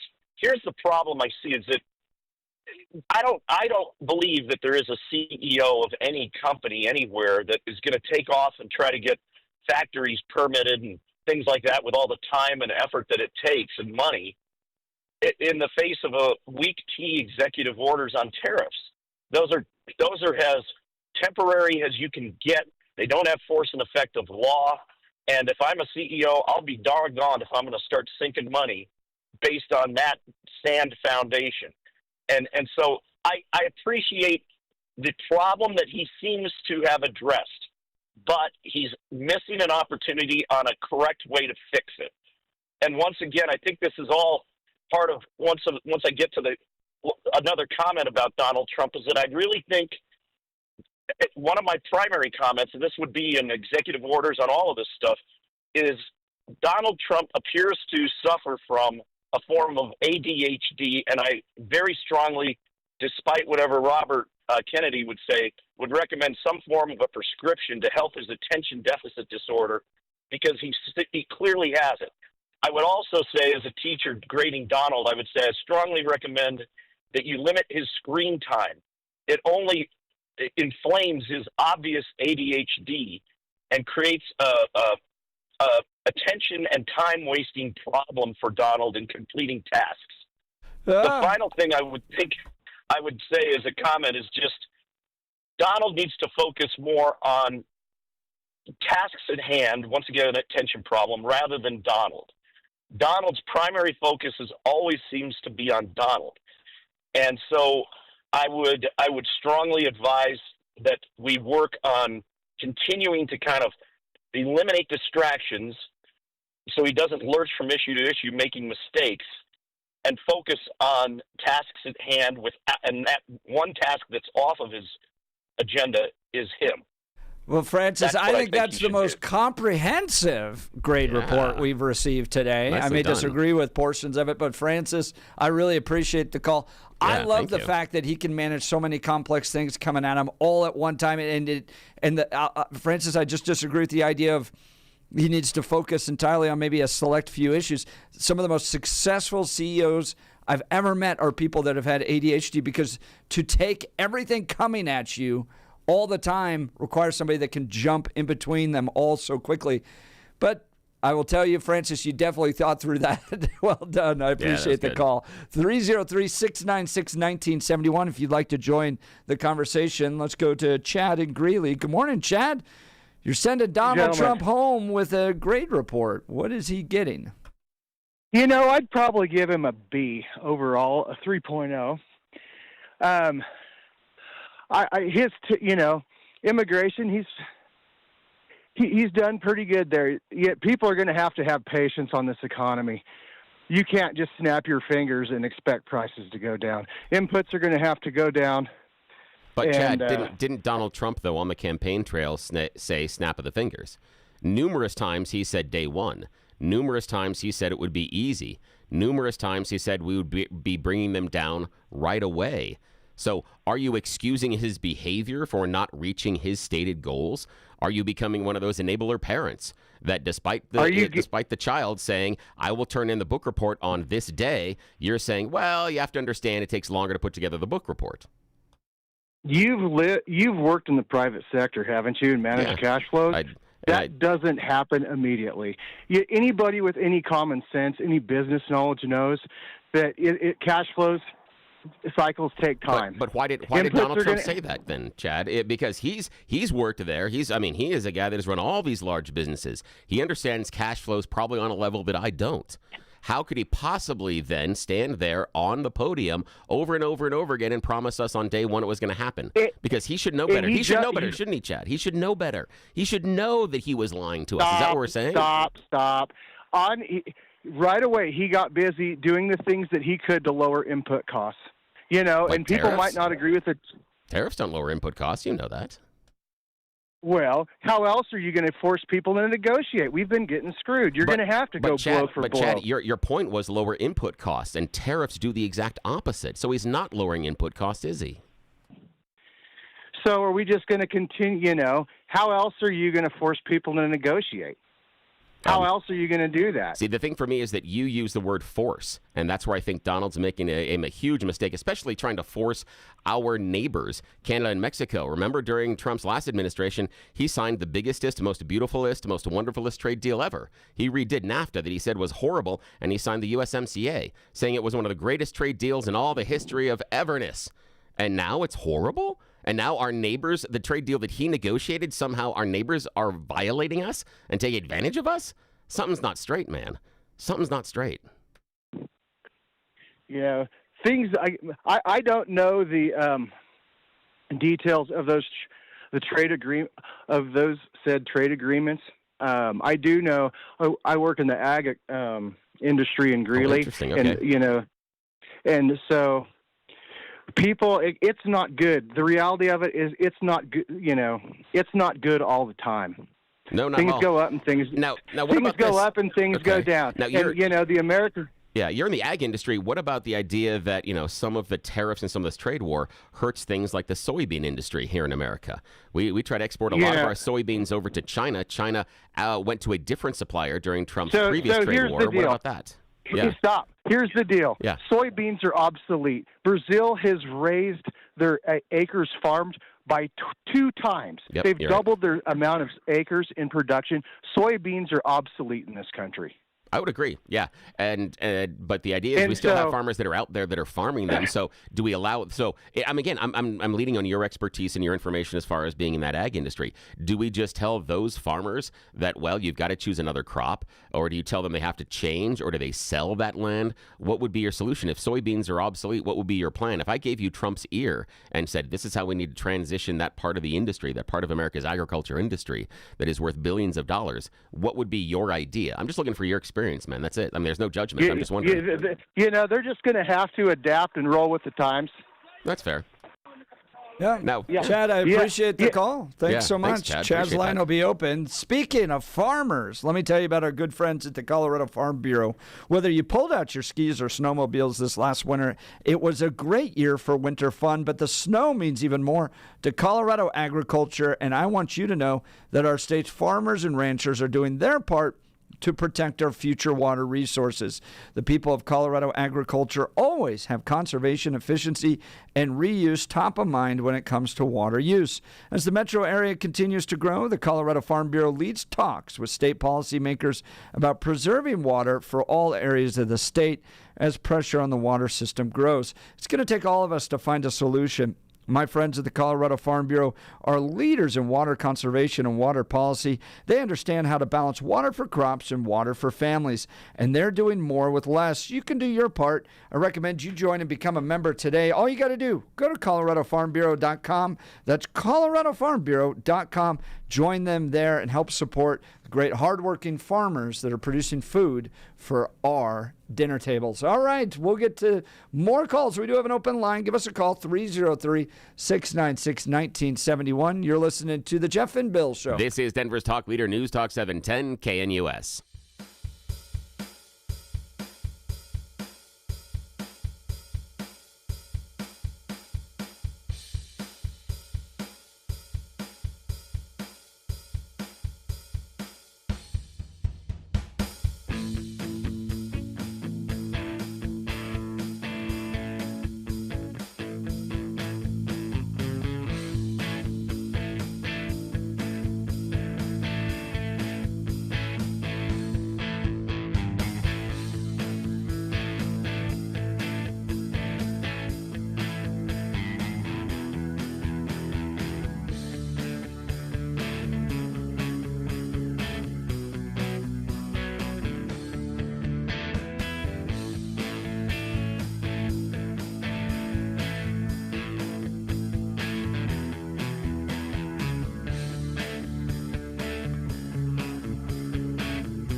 Welcome back to the Jeff and Bill Show. We're grading Donald Trump on his first 100 days. I'm an A+.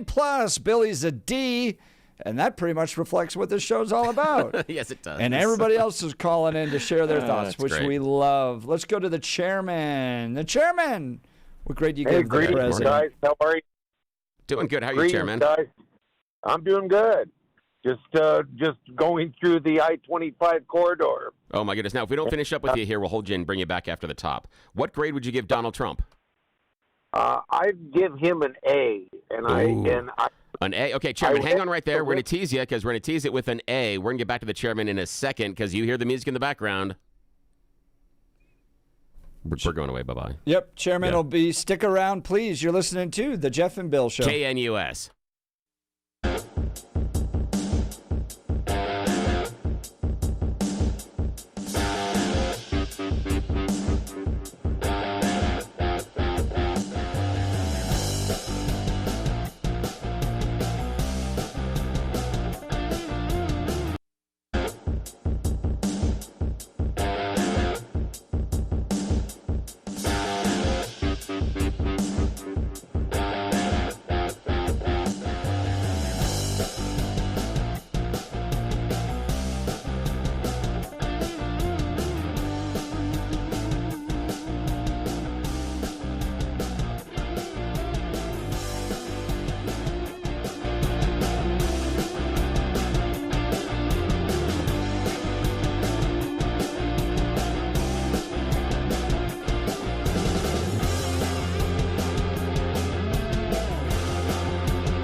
It is 8 a.m. in the Mile High City on this Tuesday, April 29th, 2025. Good morning, Denver, Colorado. You've tuned in to the Jeff and Bill Show, News Talk 710 KNUS. I'm your co-host, Jeff Hunt, along with Bill Thorpe, bringing you the freshest insights and hottest takes from the right, left, and center. Let's go back to the phone lines. We're talking Donald Trump's first 100 days of his second term. Taking a report card home to his parents. What grade do you give him? For me, it's an A+. What about you, the chairman? What are your thoughts? I give him an A, and I do that for a couple of reasons. Mostly, this is a man that fought incredible odds to get back to that office. Not that he needed the meager pay that they give a man in that office, but he has a heart for the American people. And many times in schooling processes, people grade students by, how nice their handwriting is. I went to Catholic schools, and you got bad grades and slaps on the hand if you didn't have your cursive just right. If you couldn't grammatically correct something. These were all measurements. But with Donald Trump, the measurement is, look at what we've had. Look at what Joe Biden and his crime family did to this country and the people that helped him and the press that denied it. And here's a man that stood up, took it in the chin, took it on the head. They tried to kill him. They tried to imprison him. They did everything they could do to take away his spirit. And you can't do that with some people. And Donald Trump is one of those people. Now, Chairman, that's a lot of theys that you're ascribing motivation to. Yeah. And they going and trying to kill him? Who's they? And what evidence do we have about they trying to kill Donald Trump? I understand that we had 2 assassination attempts, but help me connect to they. Okay, so I would say if I'm thinking in terms of who they would be, I would say they would be anyone who profits from the chaos of dissension and brokenness in this country, where the people no longer have a leader. So Fox News. No, I'm not saying that the news did that. I'm saying that the federal government has a lot of deep-seated people in there, the deep state. This is well known. So you believe the federal government tried to kill Donald Trump? No, not the federal government. I believe there are people in the federal government that profit from. Okay. Now, couldn't Donald Trump and everybody that's put in charge be in the perfect place to uncover all of that? That's kind of what I'm looking at. And the reason I'm going this direction is that's what I'm looking at with Kash Patel. Kash Patel and Dan Bongino talked about the FBI being dirty, dirty, dirty, dirty, dirty. And so far, we haven't seen investigations. We will wait to see till the end of the term. But so far, we don't see any investigations into that. Donald Trump is now back in the Oval Office. If the 2020 election was really stolen, Donald Trump is in the perfect position to prove that it was stolen. Also, you talk about the Biden crime family. Pam Bondi isn't talking about investigating the Biden crime family anymore. James Coomer's oddly dropped that ball as well. And wouldn't Pam Bondi be in the perfect position to go after what you assume to be the Biden crime family as well? And why isn't that happening? Well, in my opinion, the reason that you have very little, we'll call it reporting on what's going on, is because you wouldn't give a play-by-play on how you were circling the cats, because they're very quick to scam away and not be caught in anything they're doing, because they're able to say, well, it wasn't our cocaine. We don't know where that came from. And then it goes away, and they don't look any deeper. And when you think in terms of a presidential appointment like Donald Trump had, I mean, a majority of people voted for Donald Trump to be in office because they want what he's doing right now, and that is he's definitely cleaning up the border. I'm not going to try to segue away from your question, but it's such a bigger swash of a brush. I'm in the furniture business, and in 1990 when we started, the Chinese weren't really importing a lot. They were importing a few things, but they became very efficient at building a machine that would service the world in the way of furniture. and we didn't have the tariffs there. And I worked for a factory here in Denver that after 70 years in business, they closed right in 2019 because of the very fact that they weren't able to compete furniture for furniture with the Chinese. No. On Great level. points, Chairman. And I'll tell you who they are that are trying to assassinate Donald Trump, because I meet them every time I go to an anti-Trump protest. It's leftists. Every time I go down there to Denver, there's always calls for the assassination of the president or the death of him, or every single time. That's who went after him, and that's who they are. All right, Chairman, I appreciate the call. Now is time for news and comment with Blake Olson.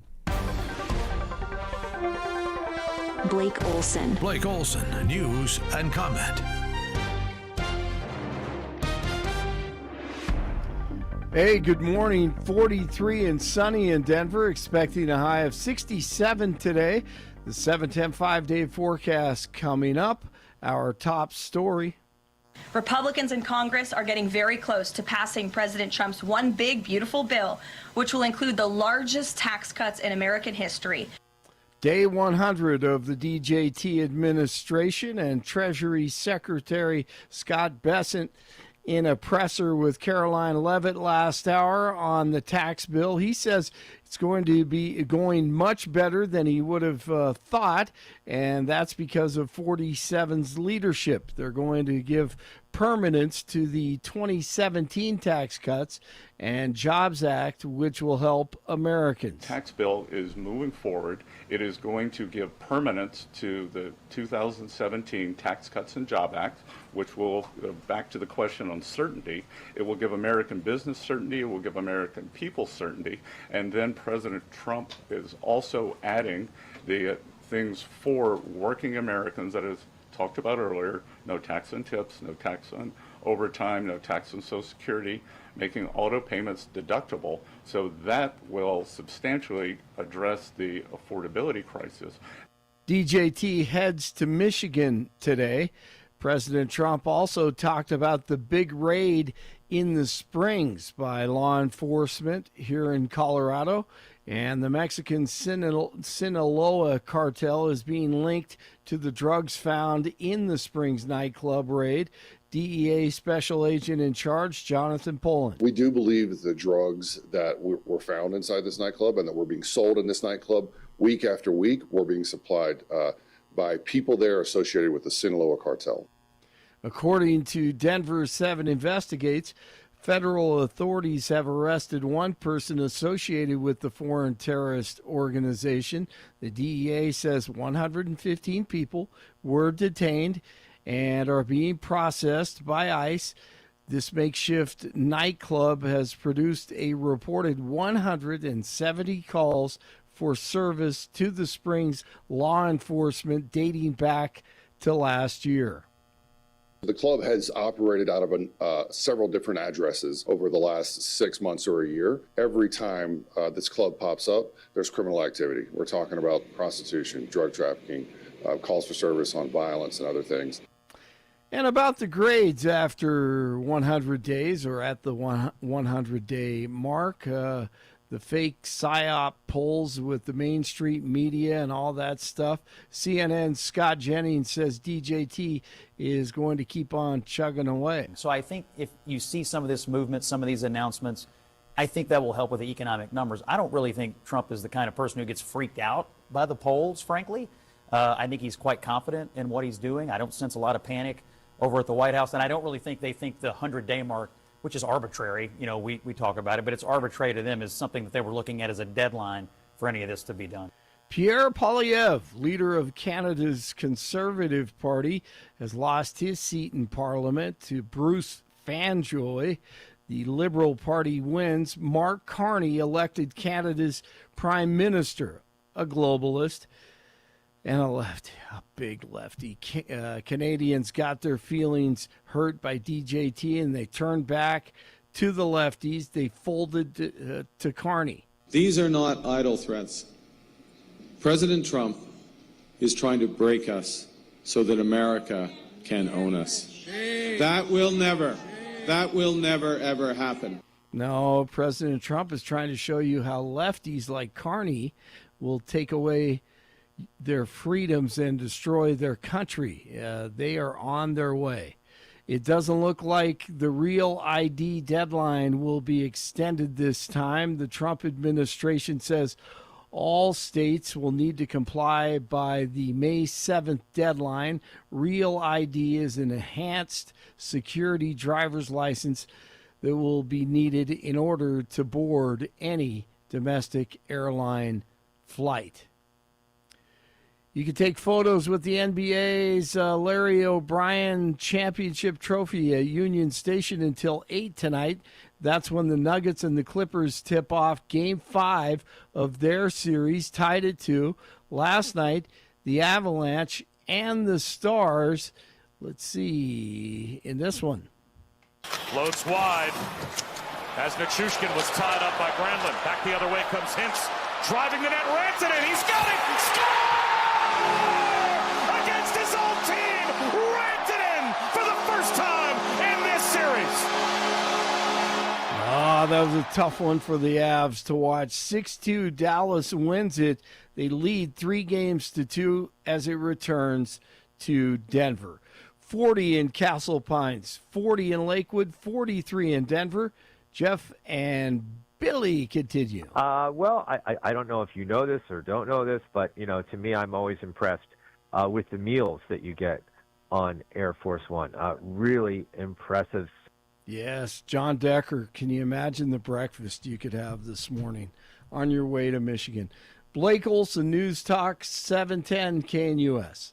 Your 710 5-day forecast will get some clearing skies as we start off our Tuesday morning. Morning temperatures in the upper 30s, afternoon highs lower and mid-60s. Just a slight chance for a late afternoon or evening shower or thunderstorm, otherwise partly cloudy and lows low to mid-40s. Wednesday, upper 60s, low 70s. A new cold front will bring increasing clouds, showers and thunderstorms Wednesday night through midday Thursday. Weather brought to you by Colorado's Best Roofing, reminding you to protect your home from the harsh Colorado weather. Schedule your free no-obligation roof inspection at roofingcolorado.com. Meteorologist Don Watzel in the 710 KNUS Weather Center.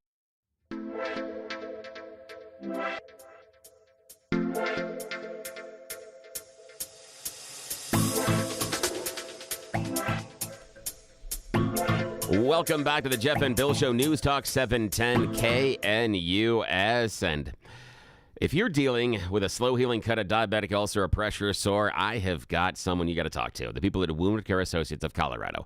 Yeah, you're like, Bill, I'm sitting around here with an empty open wound, and you just think I'm just letting blood and stuff ooze all over the place. No. But what I'm saying is that maybe you or someone else in your life has so much going on that maybe prioritizing that slow-healing cut, it's not on the top 10 of all the things that you're dealing with today. You or that family member. But it can turn into a very big deal, just like it did in my own family. My aunt, a number of years ago, had a slow-healing wound on her leg.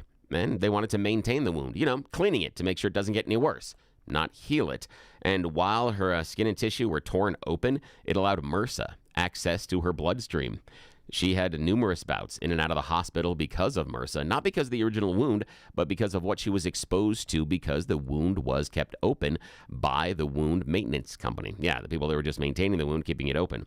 It eventually ended with some amputations, and it was awful. I wish she didn't have to go through that, and that's why I'm excited to talk to you about Wound Care Associates of Colorado, because you or anybody in your family doesn't have to have the same experience. When you go to coloradowound.com, you can set up a personal private appointment with the wound certified nurse practitioner at Wound Care Associates of Colorado. Yes, I said private. You're not going to a location. You don't worry about where their offices are because they come to you. How cool is that? Not looking at how far do I have to travel, how much time do I have to take off, what's it going to do, do I have to face traffic coming back? Nuh-uh. None of that. And that goes for anybody that is in an assisted care or, like retirement home as well. Anybody in your family, they will go to them. In the private comfort and convenience of their own home or your home, they will set up a personalized treatment plan that is going to have improved healing outcomes. That means they're focused on making sure that skin and tissue heals and it closes up, because that is the best way to make sure that you don't get a secondary infection. That's what happened to my aunt, and it's what happened to Jennifer Walker's uncle. The secondary infection is what took his life. So Jennifer said nobody else should ever have to deal with something like that. So when she founded Wound Care Associates of Colorado, she made sure they're doing it right. You get personalized treatment plan, better healing outcomes, and concierge house call service. And all you got to do, coloradowound.com, coloradowound.com. When I had a surgery with my youngest daughter in our family and the wound wasn't healing properly, I went to Wound Care Associates of Colorado at coloradowound.com, and she's doing great now. Reach out to them, coloradowound.com, coloradowound.com. Back to you, Jeff.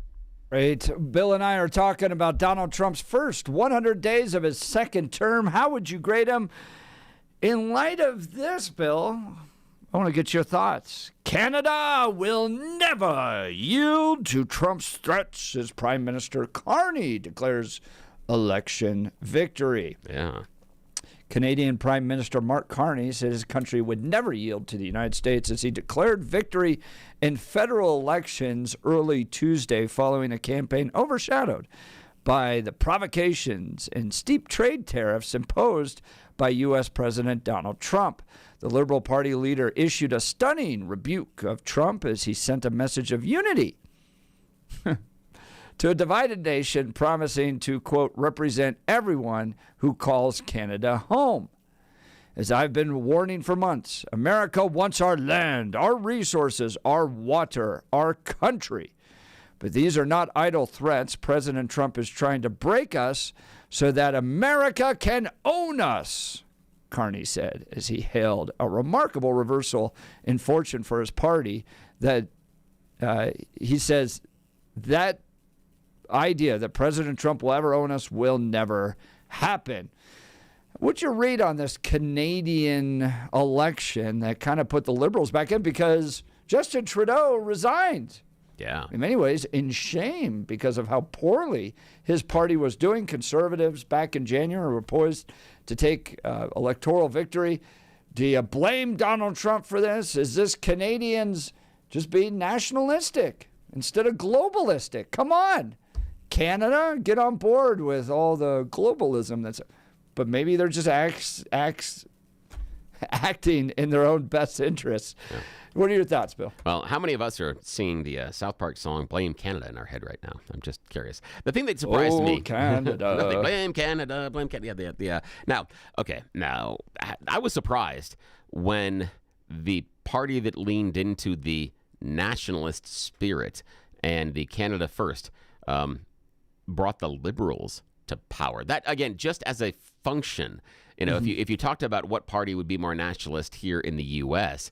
and ride a streak of nationalism to the White House, we would all assume it would be the GOP and the Conservatives. I'm just talking about how weird it is that it was a wave of nationalism that we saw in Canada, and it's the Liberals that end up there. I don't understand. That's just a side note. It's just a side note for me.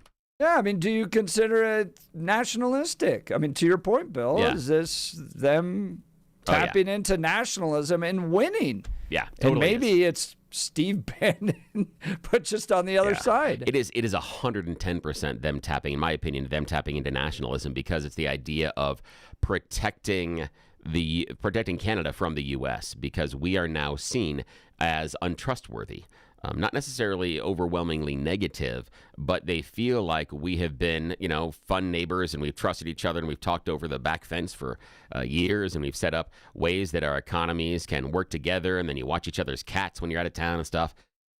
And now they feel like we've started arguing over where the fence line is and whether or not their sprinklers are watering our grass and whether or not our sprinklers are watering too much of their grass, and so they're not having to water their grass as much. So we seem to be very nitpicky on what was going on, and we talked about for years America was trying to, again, it goes back to NAFTA, the idea of creating a North American trade zone.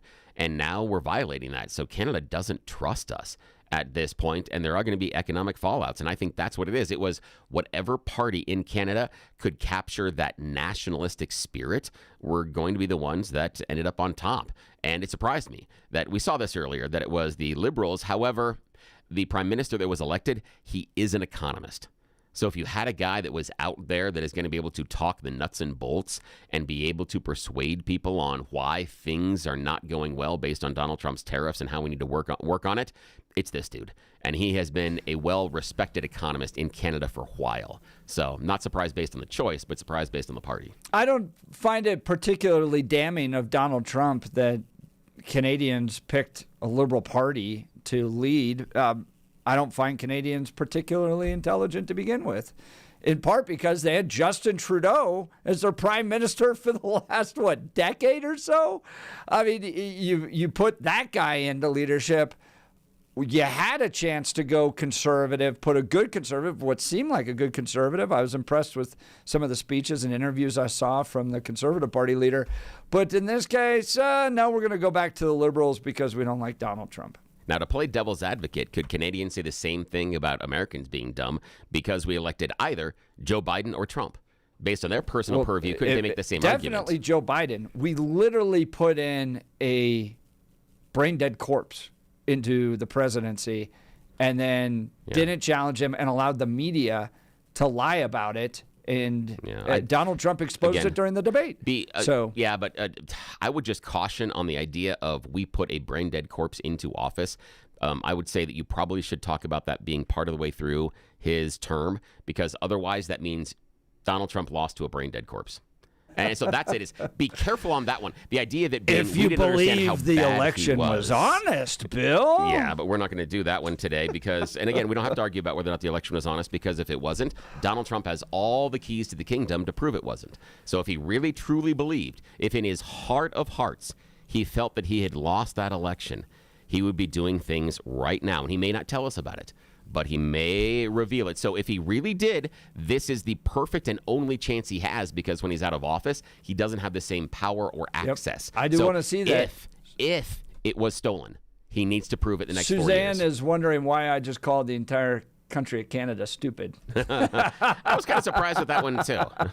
I was kind of surprised that too. That's because they are one of our most trusted neighbors, and they've been one of our better trade partners. They've been one of our more established I think they've allies. been pretty bad on religious freedom issues. I think they gave up all their guns. I think they put in Justin Trudeau regularly. I don't think they have any idea how they're going to negotiate against Donald Trump, and Donald Trump's going to win this trade battle eventually with Canada. So no, I don't find them particularly where I look at Canada and I go, you know what we should do? Trust what they do. Here's the thing. Okay, I just don't see it. Two things on that one. I'd love to hear what people think. 303-696-1971, 303-696-1971.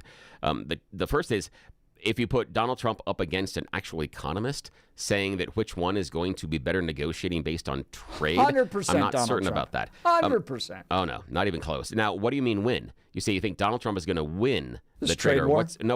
What I'm looking at is what's win?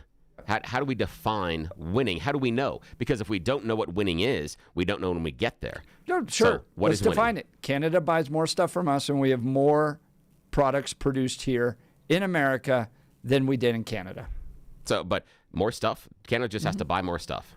That's That's part of it. Yeah, Just more that's stuff. the trade deficit. So they trade deficit, but the trade deficit just has to be lower, and that's a win? Sure.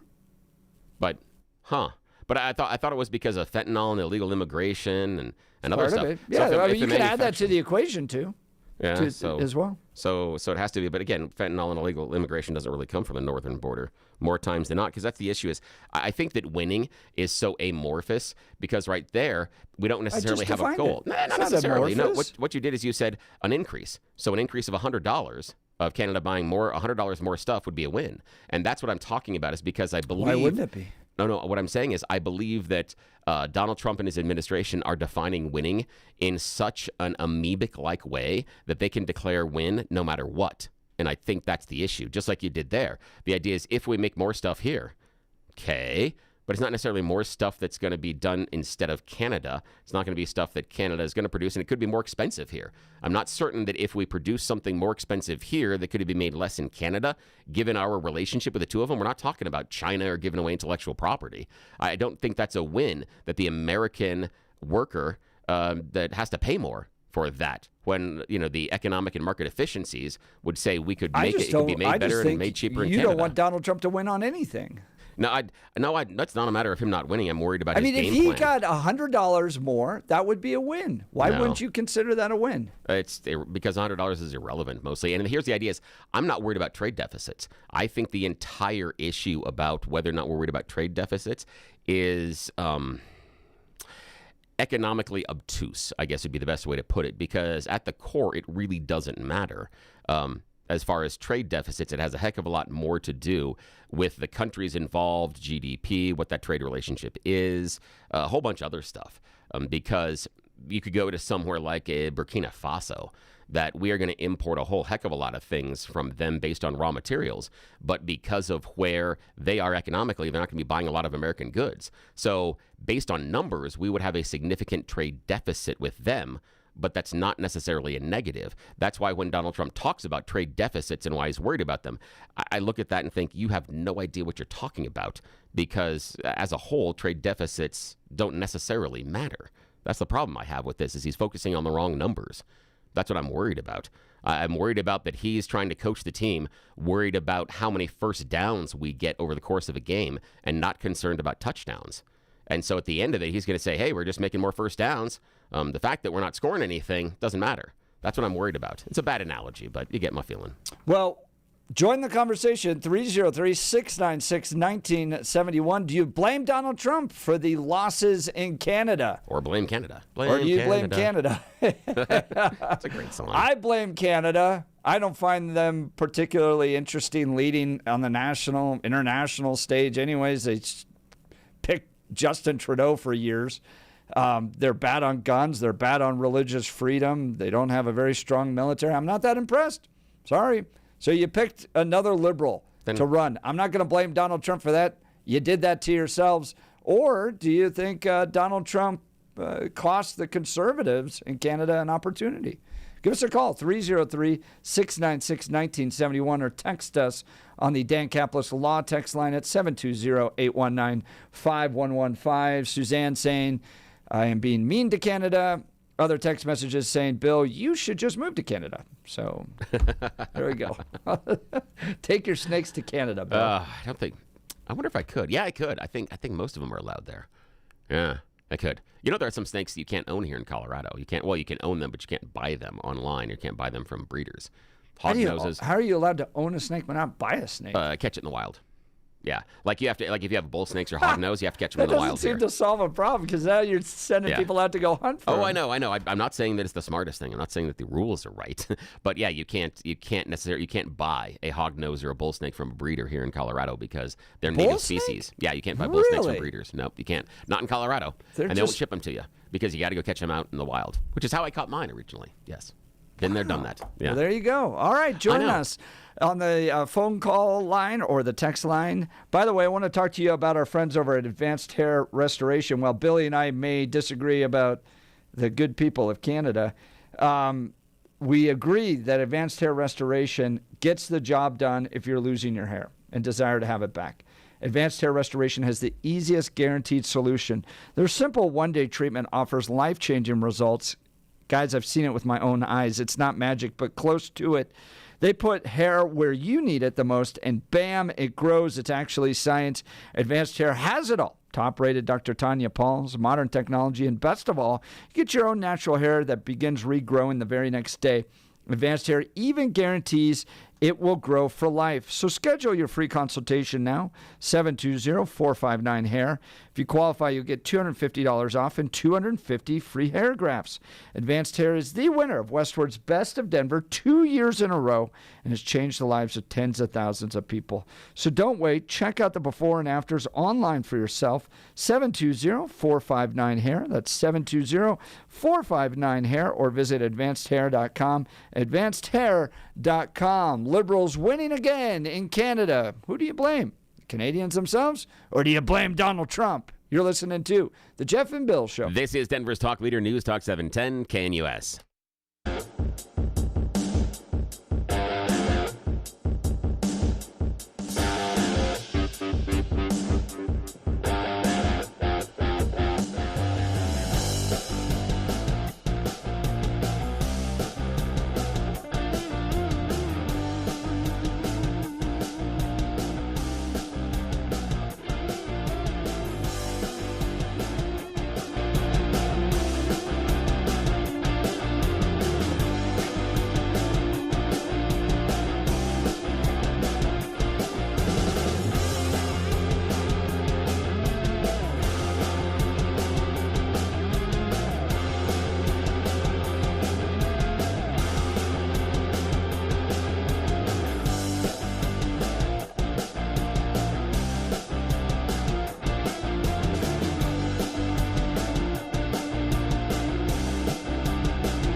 Welcome back to the Jeff and Bill Show. Canada elections yesterday, putting the Liberals back in power. What's going to happen to the trade war? 1514 texting in. As far as Canada, on the surface, it looks very reactionary to Trump, but it also kind of seems in the vein of Canada to continue pursuing liberal leadership. I don't think that this will really impact the trade war one way or another. Really? Interesting. I think it will, because I think the liberals are going to be empowered to go fight Trump on this trade, and Trump is just going to go, all right, we'll just more tariffs. Yeah, and I think this is going to be difficult for Trump, primarily because the dude now in charge is an economist. That's going to be hard because a lot of Trump's bluster is not going to play well, that he's not going to be able to stumble or fool his way through the conversations, because this guy will understand the real world problems and consequences of what Trump's doing when he's talking about, hey, we will just continue to take in billions of dollars from Canada because of all these tariffs. The Canadian Prime Minister knows that, no, that's Americans that are paying the prices.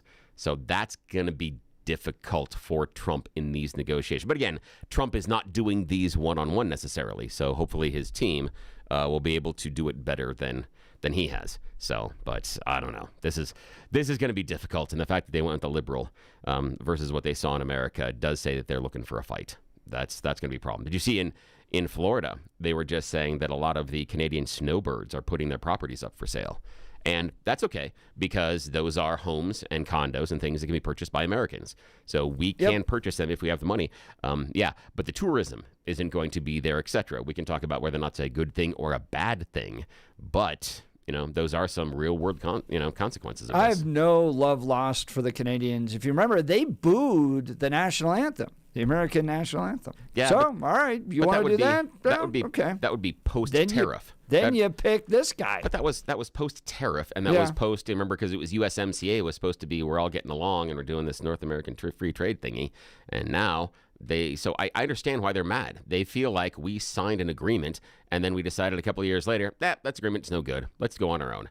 And so they feel like we're not living up to our word. So I understand why they'd be pissed. I would be too. Doug saying, morning, guys. It's the Canadians. I put them in the same category as the Californians, and in some cases, the Coloradans. They know what the problems are, but continue to vote for progressives. Doug, I agree with you on this. See, 1514. These are just tariff battles, though. I'm talking about the tariff war, but yes, to really accomplish something with it, we have to have a mind shift, and how we as citizens of the United States view tariffs. Really, they're just sales taxes. Yeah, and that would be interesting. And I understand 1514, what you're talking about as far as sales taxes, but understand then that's taxes. And that would be the GOP and Donald Trump advocating for increasing taxes on the goods and services you purchase. And that's interesting, because how many people would vote for Donald Trump if he said, the first thing I'm going to do is make sure that we are going to raise taxes on the vast majority of manufacturing products and consumer goods at the store? He wouldn't have won any votes. But that's the function of what happens inside of the tariffs. And that's going to be interesting. And I haven't seen, and I still would love to see, people keep talking about the idea that we're going to bring manufacturing back. Let's see. There will be some that will happen, but there will be some that will also leave. I just can't find in the course of history any developed nation that's been able to tariff themselves back into a manufacturing nation. I've just never seen that in the arc of history. Ronald Reagan and Harley Davidson. What? What about it? So in this case, Harley was losing the motorcycle battles pretty significantly to the Japanese. Yeah. And they went to Ronald Reagan. Pete talks about this and says, put tariffs on to give us space to rebuild Harley Davidson so that we can build motorcycles here in America. And it worked. Yeah. Okay. Yeah. One company. That's great. Yeah. Okay, you just said you haven't seen any, and I provide an example. I'm talking about, I know that's there are individual examples, just like I said at the beginning, that we will have some manufacturing that will come back and some that will leave. I'm talking about as a whole. If we're going to bring manufacturing back, we can't say, here's a Harley Davidson plant, here's a Ford plant, here's a GM plant. Manufacturing's back. Woo! We have to see a manufacturing industry develop. And while Ronald Reagan did that, I don't see a development of the manufacturing industry. And that's what I'm looking at, because if these tariff works, it has to be an industry. It can't be siloed. It can't be an individual case. That's individual case. Why do you, in your mind, for this to be successful, does it have to be broad industries returning as opposed to because that's the company promise. by company? Because that's how you build industry back, company by company. Because that was the promise, that we are going to bring manufacturing back, not that we are going to bring back a couple of companies. That we're going to bring manufacturing. So if we're going to be manufacturing, we need to be manufacturing cars here. We need to manufacture electronics here. We need to manufacture refrigerators here. If we have one company that comes in and starts manufacturing refrigerators here, that's fantastic. But as the overarching sense, if the majority of refrigerator manufacturers aren't doing it here inside of America, is that a win? Did the tariffs work? That's what I'm looking for. We were promised industry. We were going to rebuild the manufacturing industry. So Right. I'm judging it based on industry, not based on companies. I think you do it business by business, so I don't think there's anything wrong with that. But give us a call. Phone lines are open. You can hear them start to come in, 303-696-1971. If you do have a business in America, you got to protect it, right? Especially in Colorado, all the challenges we face. Reliability isn't optional when business security is on the line. It's essential. Businesses trust alarm detection systems for the highest level of service and expertise. Think about the time you could be saving using one source for cameras, key card access, fire and intrusion systems. ADS offers expert alarm installation and testing by highly trained technicians. They have 24/7 professional monitoring, same day or next day service upon request because downtime isn't an option, dedicated teams for cameras, access control, and fire alarms, and over 300 security professionals working for you. Choosing ADS means your business stays protected and will be ready to open tomorrow. They combined human monitoring with the latest AI camera technology to prevent crime in real time. They're trusted by small and large businesses, including many Colorado schools. Their security experts will review your system for free. All you got to do, go to adsalarm.com and schedule today. adsalarm.com, alarm detection systems, the first choice of Front Range and Colorado businesses. adsalarm.com. We'll continue with your phone calls and texts. You're listening to The Jeff and Bill Show. This is Denver's Talk Leader, News Talk 710 KNUS.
Welcome back to the Jeff and Bill Show. This is News Talk 710 KNUS. We have one phone line open 303-696-1971, 303-696-1971.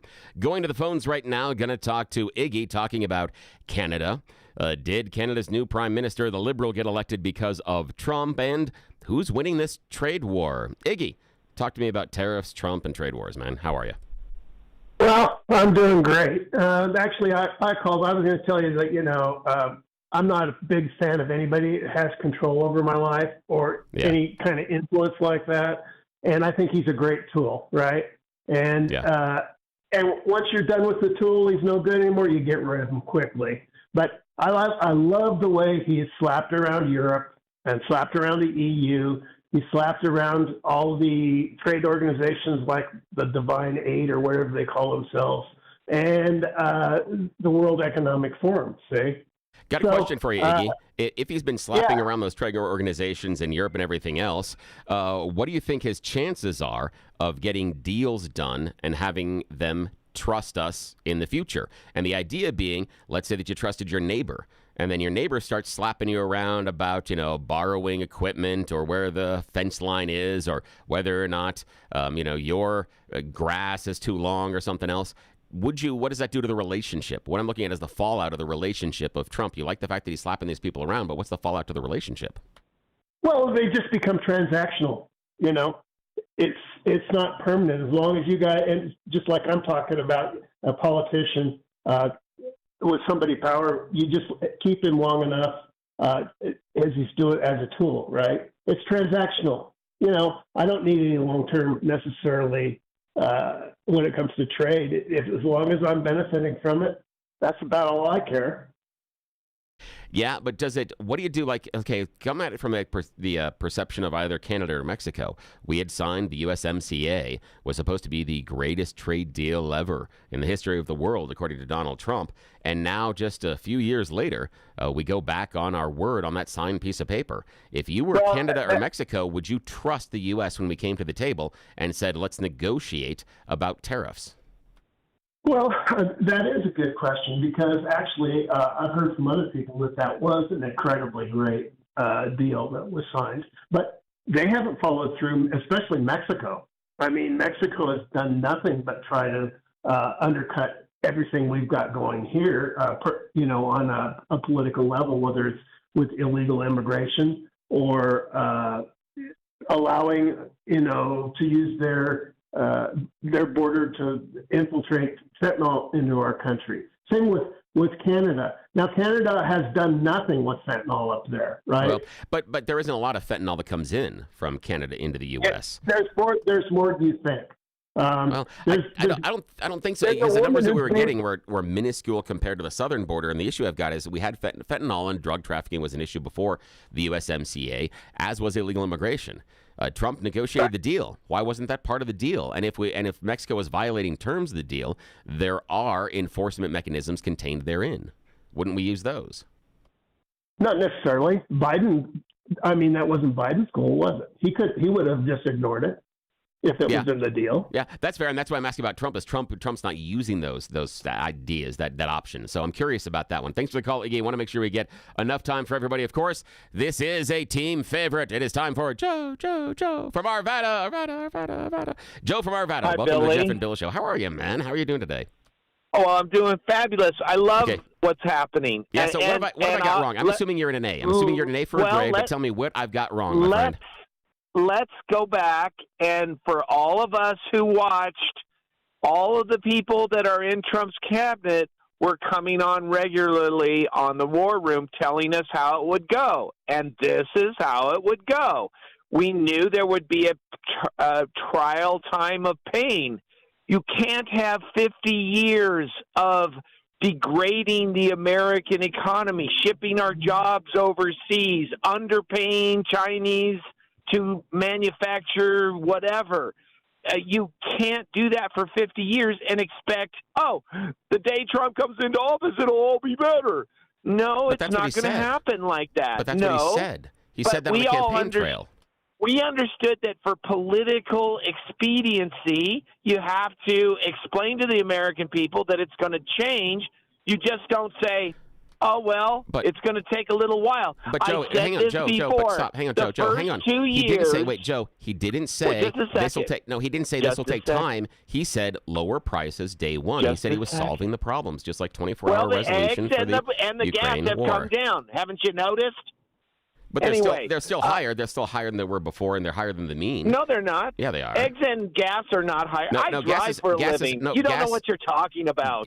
Gas. Anyway, Joe, I drive for a living. Joe, I understand you do, but I checked this morning. Gas is at $3.16 a gallon nationally. It was $3.12 when he was. I check every day. Joe, I just checked this morning. It's $3.12. It was $3.12 when he was inaugurated. You check. Okay, I know. Joe, hang on. I just told you it's $3.16 today nationally. It was $3.12 when he was inaugurated. That's not going down. I drive for a living. But that's not down. We understand one number is bigger than the other. What do you not understand? What do you not understand about one number being bigger than the other? Something ask any driver. They can tell you gas has come down. Anyway, here's the point, Billy. Okay. Billy, you can't change things in a day. It's going to take some pain. Trump said he was going to. So here's what's going to happen. There was no pain on the campaign trail. Before. We're going to have a terrible collapse for the first year or two of our economy under Trump. Then once we hit I call it the bottom out level, we will start a progressive increase for the next 50 years.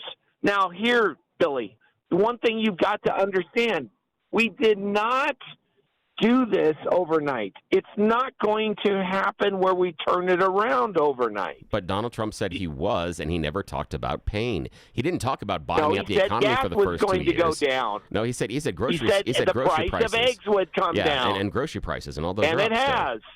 They're still, the price of eggs have come down. No, and grocery store prices are up. I paid $9 for a thing of eggs before. They have come down. No, wait, I talked about it earlier based on the relative where the mean was in the median. No, they've gone up. They still are a little bit higher. They've come down from where we had the influenza, the bird flu. Yes, they have from that high, but that's an unfair spike. But as a whole, eggs are still more expensive than they were, and that's the issue. Is he promised that it was going to be immediate, and that's where I'm pushing back. And I appreciate the call, Joe. Is the idea is he never said pain. There was nothing on the campaign trail that says we're going to have to go through 2 years of pain where the economy is going to collapse, as Joe said, and then we will rebuild it. I don't remember that ever. Anyone remember him saying the economy is going to collapse? But, well. Deborah Flora is in studio with us. We're going to change gears here in a second. This is News Talk 710 KNUS.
Good morning. Welcome back to the Jeff and Bill Show. Jeff's had something come up. He has to run out of the studio. So that means, yeah, you're stuck with me. The horror. No, you're not just stuck with me. We've got Deb Flora going to be joining us in the studio. We're going to talk about Moms for Liberty. There's a rally coming up for 1312, but also want to continue the conversation about tariffs, economy, the trade war.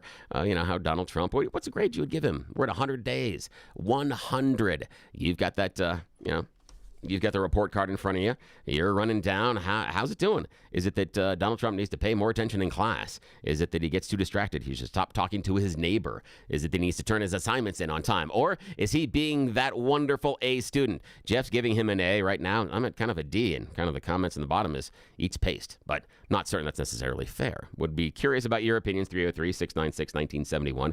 303-696-1971. But again, Deb Flora is going to be joining us here in the studio. We're going to talk about a rally coming up against House Bill 1312. That is the transgender rights bill. But before we get to the fun, we need to check in with Blake Olson and find out everything going on in our world out there. Yes, it's time for Blake Olson, News and Comments. Blake Olson. Blake Olson, News and Comment. Good morning, 48 and mostly sunny in Denver on this Tuesday morning. Expecting a high of 67 today. The 7-10 5-day forecast coming up. Our top story.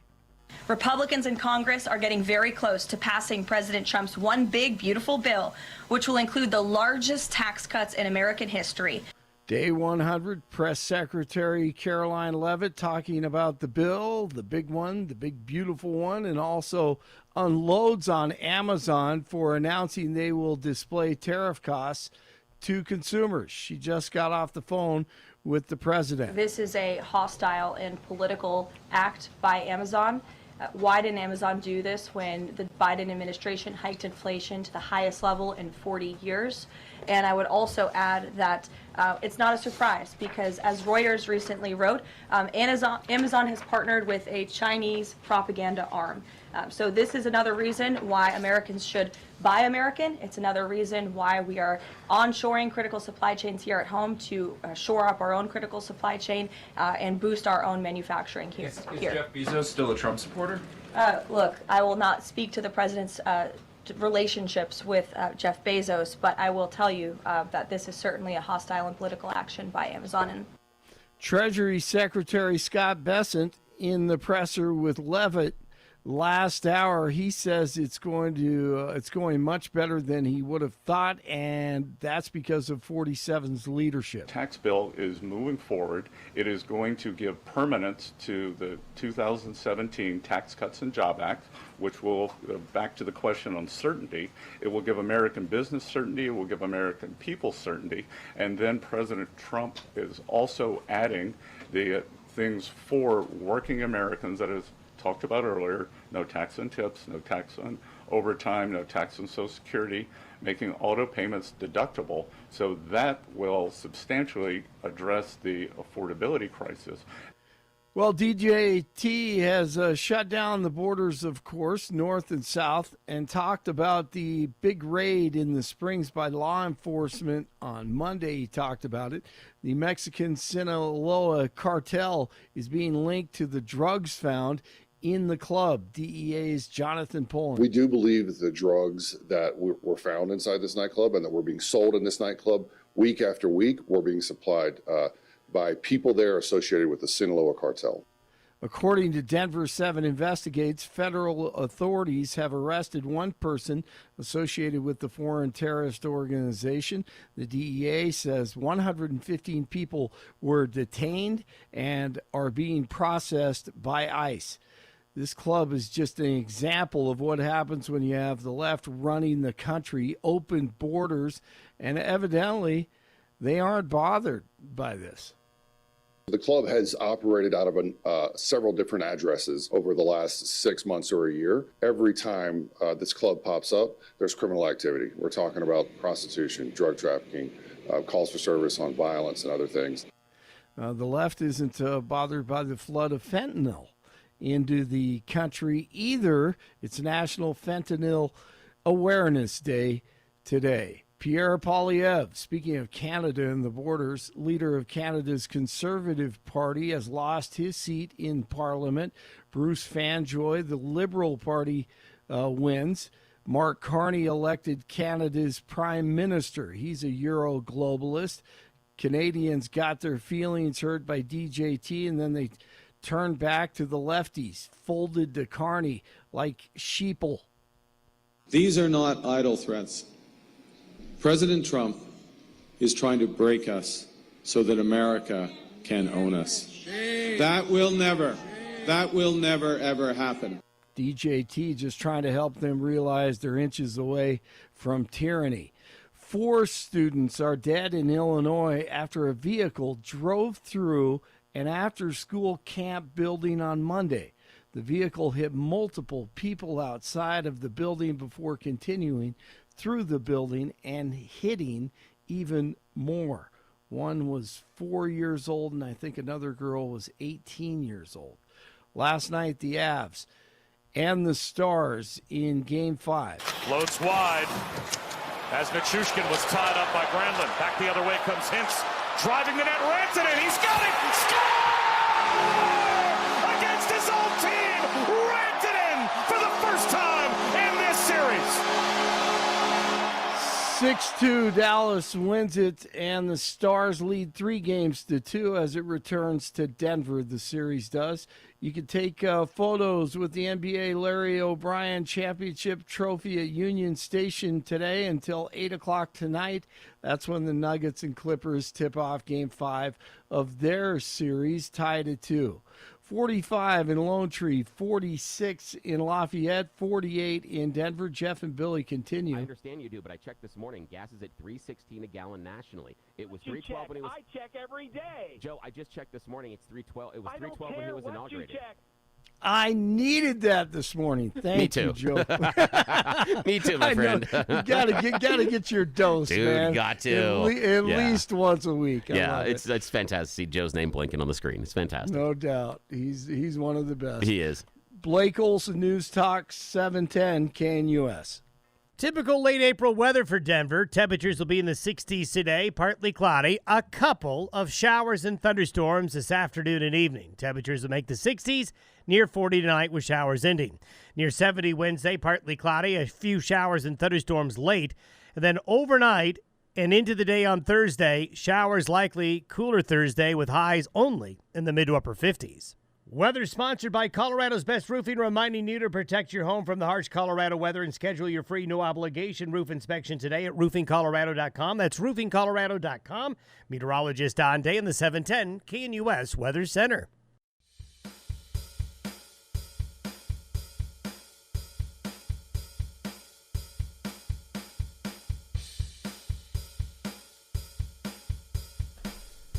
Welcome back to the Jeff and Bill Show. Jeff had something come up, so he had to run out of the studio. But you know what? When something like that happens, we make sure that we go with #1 draft picks. Yes, we brought in one of the best, Deb Flora, back at her old stomping grounds here at KNUS. Morning, man. How are you? Morning. I love the football analogy. Growing up with the Broncos, I'm going to date myself, but the Orange Crush. I mean, all of that. Great days. John Elway. Only love the really it. cool people understand who Randy Gradishar is.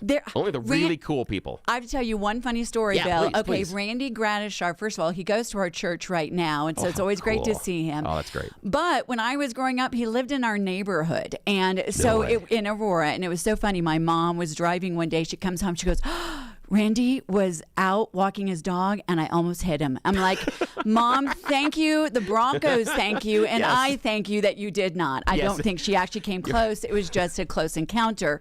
But there you go. Great football history. You want to see protests outside of your house? Hit Randy Gradishar back in the Orange Crush days. Everybody in the neighborhood's going to be protesting you guys. Goodness. My mom was a wonderful woman. I just want to say that. Yes. Oh, that's wonderful. Yeah, because Randy Gradishar was one of those lunch pail work guys that came to work and did it right. And still just such an amazing man. His wife is wonderful. They're just good people, and a great period of Bronco history. Hoping it's gonna return full force. Yes. We all have. That's the thing. We all put on our orange glasses, especially during the off season. Indeed. Yeah, because again, right now the Denver Broncos are unbeaten. I know. Best thing in the world. Hey, I love that. I Yeah. love it. The problem is you always start at the top and can I only know. go down versus Yes. the other way around. Yes. I'd like to take it the other way. We haven't yeah. won a game yet, so Yep. then we can only go up from yes, there. we can only, yes. All the Rockies fans understand that rationalization that we're going through right now. Well, that voice you hear is Flora. She is back in her old stomping grounds. Jeff had something pop up this morning, so she is gracious enough to, on short notice, come in and co-host this morning. We appreciate the heck out of that. Now, she's here also for another reason. Moms for Liberty is going to be hosting a rally having to do with the transgender rights bill. That's 1312 we've been focusing on here on the Jeff and Bill Show. Deb, can you tell us about Moms for Liberty, what the rally is? How can someone that's listening to the Jeff and Bill Show right now show up and show their support? Love it. Thank you so much for this opportunity. Great, by the way, to be back in this chair and talking to the amazing listeners of 710. Just love it. Yes, so Moms for Liberty, I'm on the national board, and there's some great chapters here in Colorado. And, you know, it's really been at the tip of the spear. You'll hear all kinds of things about Moms for Liberty just because they were one of the largest organizations to really make a difference for parental rights, particularly being founded during the COVID shutdown. And so what is happening, you all know about 1312. Well, we can dissect that a little bit as well. But what we need on our side of the movement is everyone to come together. Some great organizations here on the ground. There's a Colorado Parent Advocacy Network. There is Protect Kids Colorado, and we're all coming together. This is a coalition town hall this Thursday evening, coming up this Thursday evening. It will be at the Beck Center in Aurora, and we're going to have amazing speakers. We're going to have the co-founder of Moms for Liberty, Tina Deskovich. I'll be helping to host and moderate. We're going to have a couple of our legislators to tell us how the heck did this bill get as far as it has gotten. Going to have Aaron Lee. We're going to have someone from Alliance Defending Freedom there, because if this passes, it is one of the cases that could go all the way to the Supreme Court. We want to let people know how they can be prepared. We're going to have someone from Heritage Foundation that has studied this policy. And most of all, Bill, we're going to have 3 parents talking about how, for the most part, this is already happening in Colorado. These are parents, 2 of them who've already lost custody of their children because the state took the side that they did not have the right to say their child could not be transitioned. So we're going to hear from their stories. And then most of all, it's a town hall. We want you to come, ask questions, be informed. So it's Thursday evening, this coming Thursday. Doors open at, I think, 6 o'clock. It starts at 7. Come with your questions. We do hear that there's some of the crazies that'll be coming out, so come and make sure your voice is heard as well. And you can see more. By the way, you do have to register. Just want to make that clear. It is free, but you do have to register, and we will have security because we know that these things can get a little crazy. Also, there's a fire code, so you got to do head counts. There you go. You got to know. If you're planning for 10,000 or 4,000 or whatever it is. So registration's important for 100%. planning. Yeah.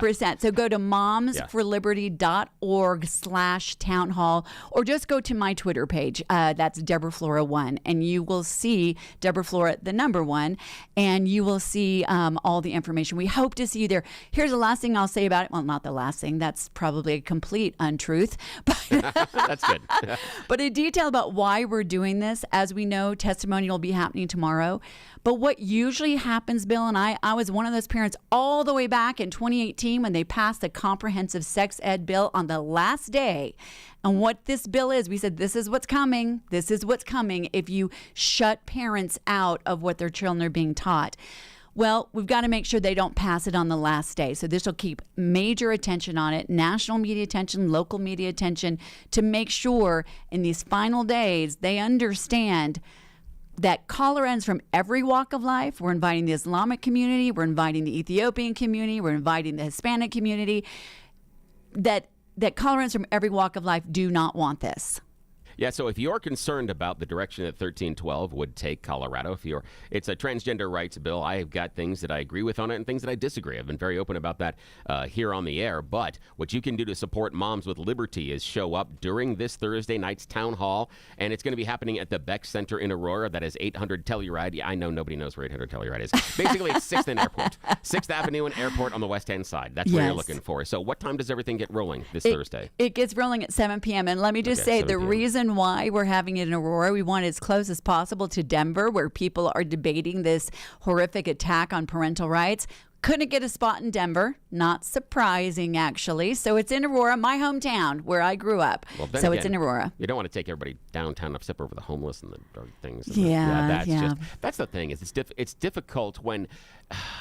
It's sometimes not fair, and maybe it is a little fair. Deb, Flora, joining Jeff and Bill this morning. Jeff had something going on. That's why you're hearing Deb's wonderful voice joining us live. And again, stepped in on a moment's notice. This is fantastic. We cannot give her enough props for doing this. The idea that when you tell someone, hey, we're going to go downtown. I'm just going to go a different tangent for a minute. Now, and you're talking about bringing the event for Moms of Liberty down there. That's a huge event. But, even talking to friends and family and saying, hey, we're going to go downtown for X, Y, and Z, sometimes, depending on what the event is, they're like, oh, do I really want to go down there? 100%. Yeah.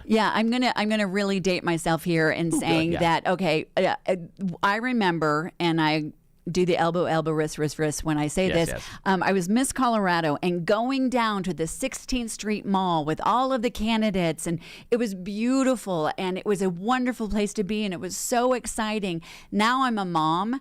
And our kids now are 20 and 21. But I remember when they went to their first event downtown, I was like, okay, I'm going to walk you through every step and where to park. It's unfortunate. It's really an unfortunate thing. It is because, and I'll do you one better. I'll date myself here. I remember when former radio host Steve Kelly crawled down the 16th Street Mall on his hands and knees. Yes. He would not want to do that now. No. He'd have to do it in a hazmat suit, I hate to say. That's a good one. He had to get a hazmat suit. He's like, oh, geez, there are the needles. There's the puke. There's you can't be doing that right now. Now, let's talk about the House Bill 1312, the transgender rights bill that's coming through. I've been open about how I believe that the heart for the Democrats is in the right place, but I believe the execution is wrong. What I think they've missed inside of the totality of the bill is malice. That this is a self-assumed guilty. There's no innocent until proven guilty, and that's where I have a lot of the problem contained inside the bill, especially, and the one that is easiest to talk about is the idea of misgendering or using a dead name of someone inside of a business. That for me, that is an easy mistake to make 110% of the time. However, very few times is actually done with malice. Now, if you're doing it out of malice and you're trying to be mean or cruel to that person, yes, I do believe there are protections that are needed, but unfortunately, inside of this bill, none of that is outlined. It's an assumption of guilt. So talk to me about Moms for Liberty and their position on 1312 and why they think this is a bad direction for Colorado. 100%. So a couple of parents we're going to hear on this panel, and this is for the town hall Thursday evening, this Thursday, 7 p.m. Join us, please. We're going to hear how in a custody battle, if one parent wants to transition their 5-7-year-old, then it becomes a custody issue where the state gets involved and parental rights have been taken away from those who don't agree with transitioning children under a young age. But this will take it a step even further. To me, really, Bill, this is the existential line in the sand.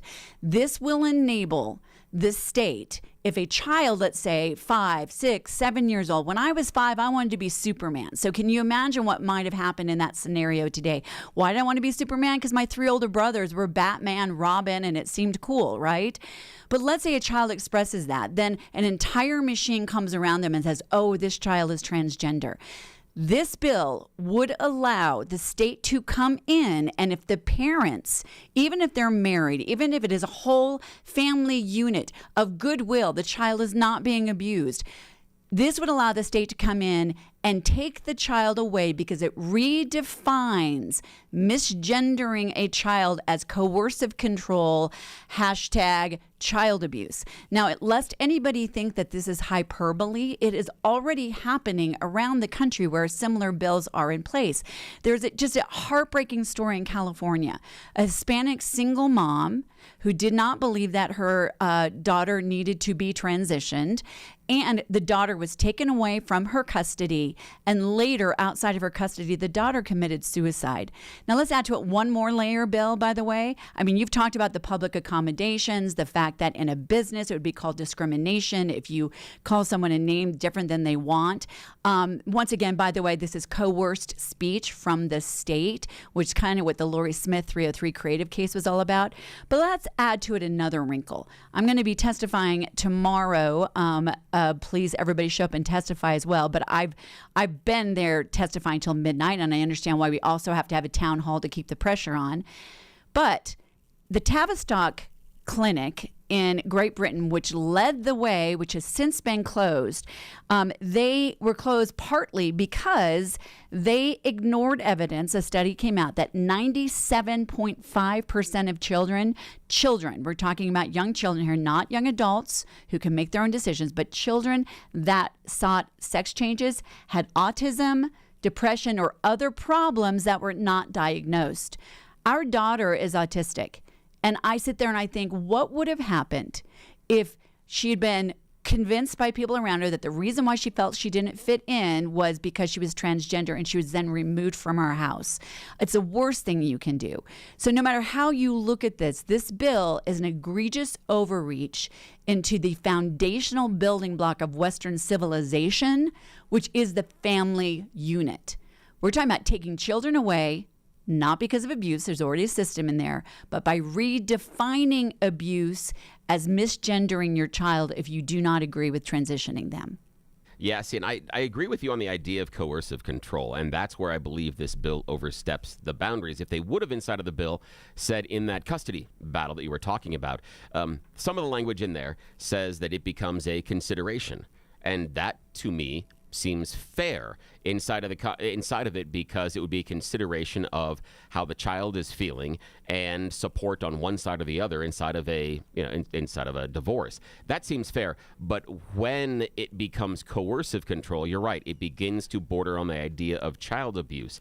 And that's where I have a problem with this particular bill, even though I'm a strong supporter of transgender rights in so many other areas, because I believe this is the assumption of the affirmative, that they are assuming that you are doing this out of malice, that you're doing this out of a negativity rather than a disagreement or simply a mistake. And there could be two parents that the child is expressing an idea about transgenderism, and that parents can have a reasonable disagreement about what is happening with the child and what they're going through.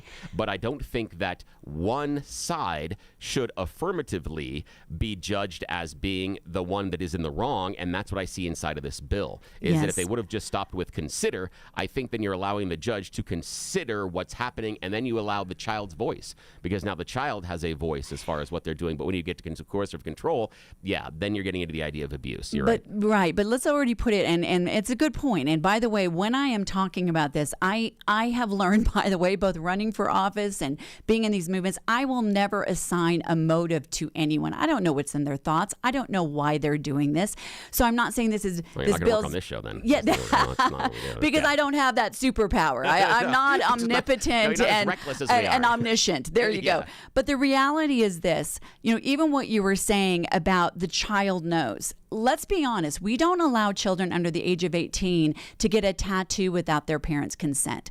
They have to have their consent for so many things. Can't drink, can't drive under a certain age. But somehow we're saying a 5-year-old child actually knows that they are now transitioning. I share this story all the time.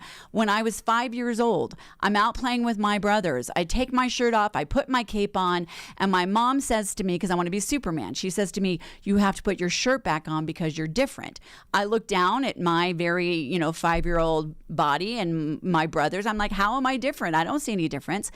That wasn't transgenderism in my case. That was simply the exploration of the imagination. So for us to begin to think that as a society, we can now trust a child to have irreversible surgeries that you cannot actually detransition. People have tried, but there are irreversible changes made. That's one point. Second, the other point is when we say consider, to consider it, the reality is de facto already happening in Colorado is the fact that if one parent does not want to transition the child and the other parent does, and it may involve a custody battle or not, it is already being considered only from the point of view of, in most cases, of the parent that wants to transition. This one person who's going to be sharing their heart-wrenching story on Thursday evening, even the person that was the guardian ad litem from the court was with the LGBTQ community, was pushing the transgender agenda already, and all these other things. Look, there is a certain segment of our population that is actually at a young age experiencing gender dysphoria. Then that child needs the real support. But when you have a 4,000% increase of girls identifying as transgender, or you have the Tavistock community, the clinic that closed, the largest ones in the world when it started, saying that 97.5% of the time they realized the child was dealing with different issues, but they didn't explore that. I think it's time we just slow it down a little bit, but always parental rights, unless there is real abuse, parental rights should trump that of a bureaucracy, because, by the way, I know this as a mom. I'm not a birthing person. I'm a mom. I know my children better than anyone else does. I know that one day they may want to be a puppy dog. The next day they may want to be a pirate. The next day they may want to be a princess. But that is where the breakdown in this law is. Yeah, and I see where you're going with that, and that's Deb Flora. You recognize her voice here on the Jeff and Bill Show. Jeff had something come up this morning, so he had to jump out of the power chair. Luckily, Deb Flora, on a moment's notice, just like her Superman hero as a child, flew right into the seat. Here we go. I closed that circle there. Oh, that was so beautifully done. Nicely done, you. Bill. See, Excellent. I have my moments, but that's about the only one I'm allowed today. Now, she's here because Moms for Liberty is hosting a town hall that is happening this Thursday, 7 p.m. at the Beck Center in Aurora. That's 6th Avenue and Airport on the west-hand side.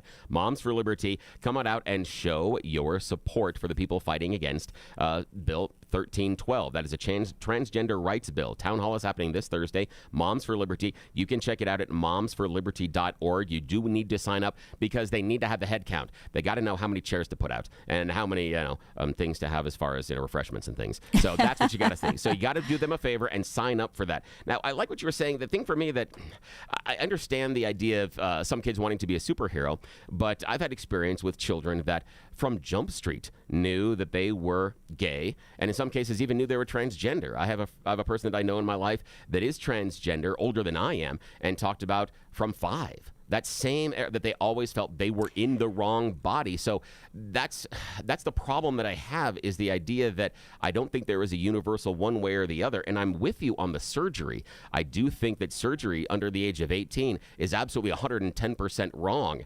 And part of the problem I have, unfortunately, and this you're not going to agree with, but it's kind of fun, is I think that because of our society's lack of acceptance pushes people towards the surgery. Because if I don't appear the way that society wants me to, if I look too masculine, I can't pull off as feminine. If I look too feminine, I'm not going to be able to pull off masculine, so I need to have something altered on my body in order to pull that off so that I then am accepted by the larger group of society. I figure that if we would accept people more as they are, we wouldn't have this push, especially for kids having surgery, because how many other kids say, my nose is too big, my feet are too big, and they're looking for those, that happens all the time. Well, and you bring up a good point here. Now, first of all, I would say I agree with you, no surgeries under the age of 18, because honestly, we don't let them pierce their bodies without a parent's right at that point, because it's a permanent change. And we also have to say, by the way, hormone therapy is a permanent change. It can cause sterilization, it can cause a change in body and all of that. So we're talking about permanent changes. Give a child a chance to figure it out as they go along. But here's what I agree with you on that, Bill, is that one of my most interesting interviews I ever had right here sitting in this seat when I had my own show was with women from the Women's Liberation Front. They call themselves WOLF. Yeah. They're self-proclaimed radical liberal feminists. We don't agree on a whole lot, and that is great. That is fine. But here's what's happened. That our culture actually, I think, has gotten very intolerant in a different way that maybe you're not thinking of, which is, or maybe you are. We're now saying if you are a boy and maybe you're not just a gung-ho, I'm going to, chew spit and kick and throw the ball kind of boy, then you're actually a girl. Or if you're a girl like I was growing up as a tomboy, or our daughter, you can't just be a cool chick. If you're not all about sparkly rainbows and pink, then you're not really a girl. So very early on, we tell these children that there is a narrow view of what it means to be. When I had WOLF, Women's Liberation Front, I had a woman sitting here who is a lesbian, who really didn't like men for all kinds of reasons. I'm happily married almost 25 years. And she was weeping because we are eliminating and getting rid of women, because what happens, it's a much larger trend amongst young women where we might say, yes, I do believe, Bill, there are some who truly are experiencing gender dysphoria when they're young. That has been clinically proven for decades. No one actually argues that. They deserve support, and that's a very different thing. But when we've got this absolutely exponential erasure of maybe someone is gay, well, then don't transition them to the opposite sex necessarily. That might be who they are. But we've now gotten to a point where the very first answer within our system is, you feel awkward? Well, by the way, that's the definition of puberty. But you feel awkward in your body? Guess what? You're transgender. Oh, you're a tomboy girl. Oh, you're a boy who maybe is more feminine. Well, then you're not actually a boy, you're a girl. How about we let children just be children, be who they are, sort it out as they do. I know several adults who are transgender. If you're over the age of 18 or 21 or whatever is the right guideline, honestly, it's a free culture. You do whatever you want to do. It's this permanent change of young kids. And then getting back to the bill 1312. This bill will allow the state to come in and take a child out of the custody of their parents, not a custody battle, but take them away from their parents if they don't agree to transition their child. That's how extreme this is, and it's already happened in other states. This is not hyperbole. Yeah, and I agree with you. That is absolutely 110% wrong and a problem, and I don't want the state coming in and taking the child away at anyone. Now, we're going to step aside. Would love to hear your opinions on Bill 1312. What do you think about the gender roles in society? What do you think about surgery under the age of 18? Is this coercive control if you are forcing a parent to support their child's gender transition? If your child comes to you and says, Mom, Dad, I feel like I am the opposite gender, and you start walking them down a path where maybe they aren't, is it now child abuse? Do you agree or disagree? Give us a call, 303-696-1971, 303-693-1971, or 696-1971. And this is Jeff and Bill Show. Deb, Flora sitting in because Jeff had something pop up. We'll get to phone calls here in just a second. You're listening to Denver's Talk Leader, News Talk 710, KNUS.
Welcome back to the Jeff and Bill Show. This is News Talk 710 KNUS. We are Denver's talk leader.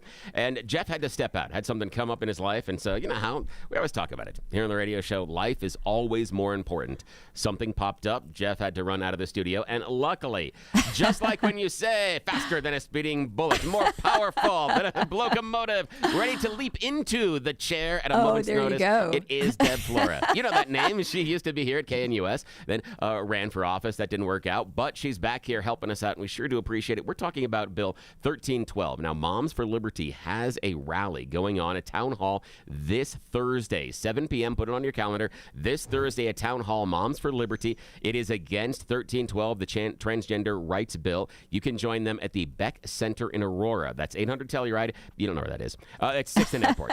Make sure you go to 6th and Airport. And Deb, they can go to momsforliberty.org to sign up, or they can go to your Twitter. How do they find you on Twitter? Yes, absolutely. Just go to my Twitter page at Deborah Flora 1. That is the number 1 at Deborah Flora 1. And I just want to say, obviously, you know, it is being billed as a transgender rights bill.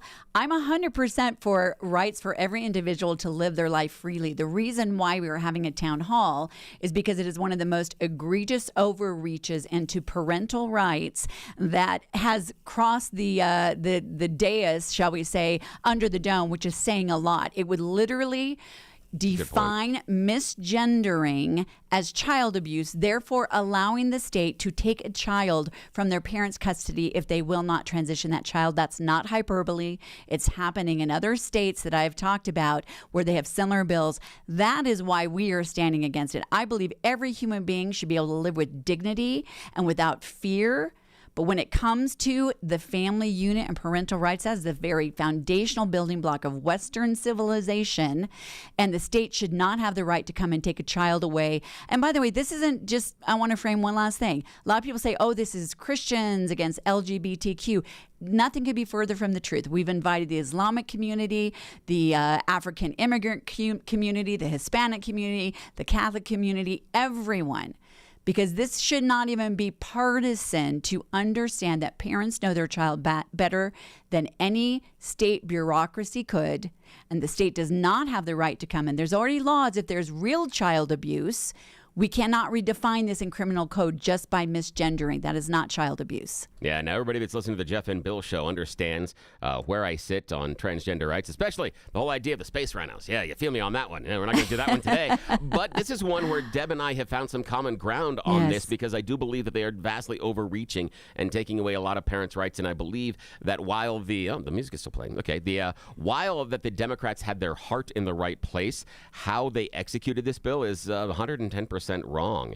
It makes some assumptions and puts things into class of abuse that I simply don't agree with. And the other thing that I think is missing from how they were writing this is the idea of malice. You that have listened here to the Jeff and Bill Show, I talk about the harm. What is the harm? I challenge a lot of people on that. And here, I don't believe that in 1312 that the Democrats and those supporting it have shown the harm. The harm is not part of the adjudication of what happens inside of the bill. It's an assumption of guilt. And I disagree with that one. Again, you can support Moms for Liberty, Town Hall this Thursday, 7 p.m., Beck Center in Aurora. That's at 6th and Airport.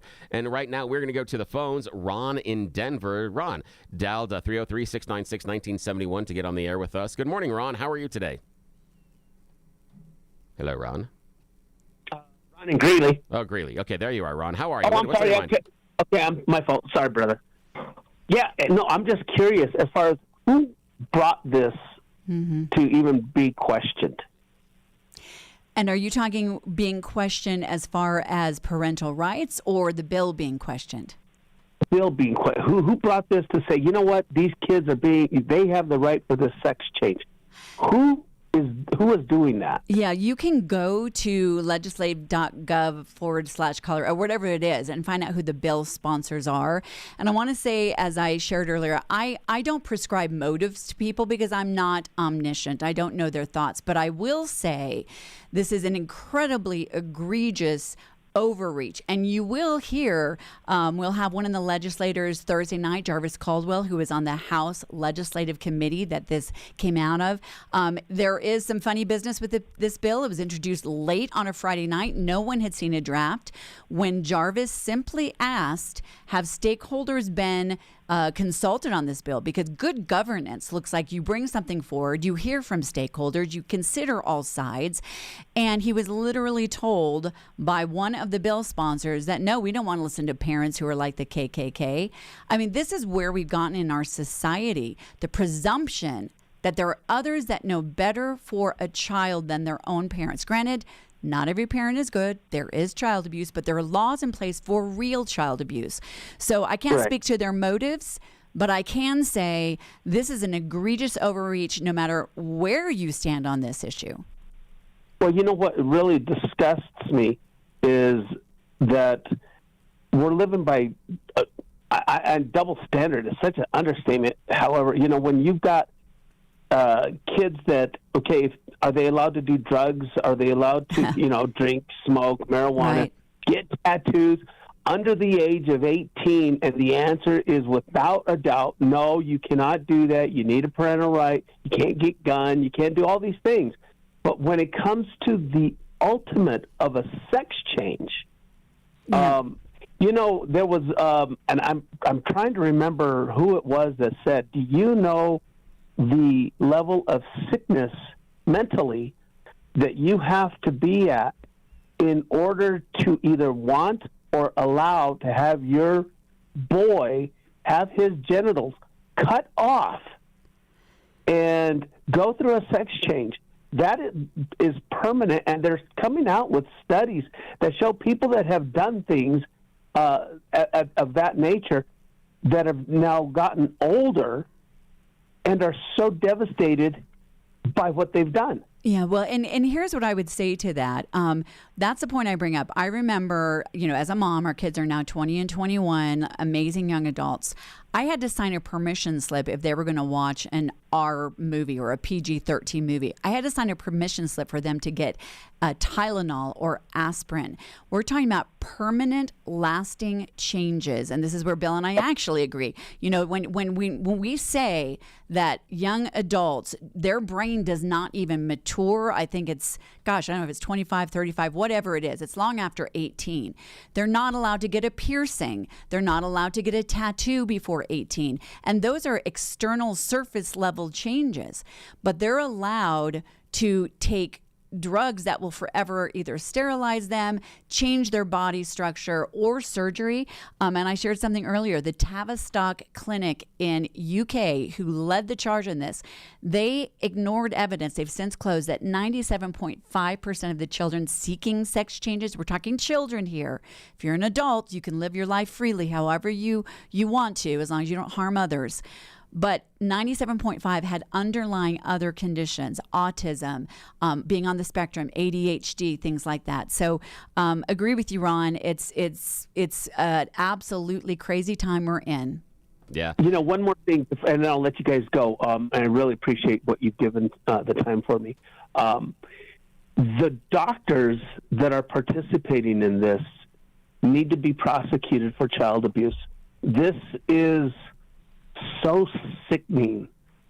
I just am so furious by the thought that this is even on the table, and people that are supposed to be educated are even considering this. Now, Ron, I got a question for you. I got a question. Yeah. When you talk about the idea of the doctors, and again, I believe you, Deb, and I can all agree that we don't think that kids under the age of 18 should be going through surgeries, and we could talk about even some of the hormonal replacement therapies I think are unneeded and shouldn't be done when they're younger. Could some of this idea be solved by just accepting the kids as who they are, rather than telling them they need to represent one specific ideal about what is male or what is female? Could we just support the kids rather than the idea of telling them they need to have surgery in order to meet an ideal, in order to be accepted as how they feel? You know, without question, there are those times, the phases, if you will, that kids go through. And I don't know what percent, I don't know the studies of what percent of them are phase. I do know that they said that, I believe it was Angelina Jolie and Brad Pitt's kid that wanted to dress like a boy. They let him dress like a boy, do all of that stuff, entertained it, and she grew out of it. Yeah. And she's this beautiful woman, and she went through the phase. Yeah, and I appreciate that, Ron, and we got to run. I hate to cut you off right there, but I agree. The idea that if we would support the kids and these type of things and let them do that, they would probably come back, and some would make different choices. Some would continue on the transition journey. Some wouldn't. And so that's a problem that I worry, is that I think sometimes the fix is maybe worse than the medicine, that we're having them try to reach to ideals that maybe we can't. They let me grow up and want to be Superman with my brothers, and then I ended up being Miss Colorado. So there we go. I got the full journey. Nicely done. That voice is Deb Flora. She is back in the chair here at 710 KNUS. Jeff had something come up in his life, and so he had to jump out. But just like that Superman hero, Deb arrived faster than a speeding bullet to hang out with us today on the show. Ooh, yes, my cape is flowing in the wind, yes, Bill. it is. Thank you. And the cape looks so much better on her. So, yes, give us a call, 303-696-1971, 303-696-1971. What do you think about the Transgender Rights Bill 1312?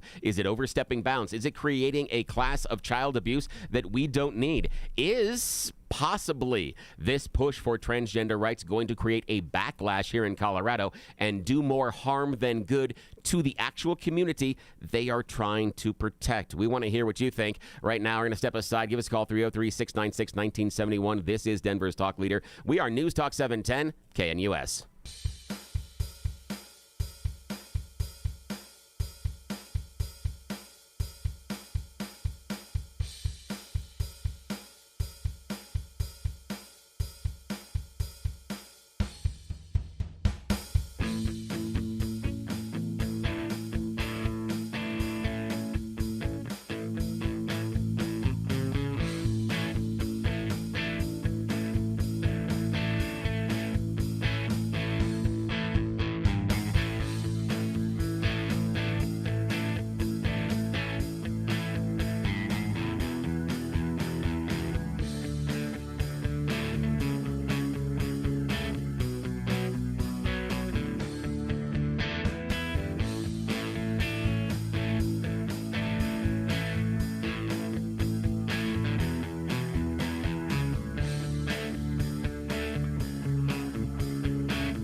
Well, make sure you go to Camp Hyderhachi.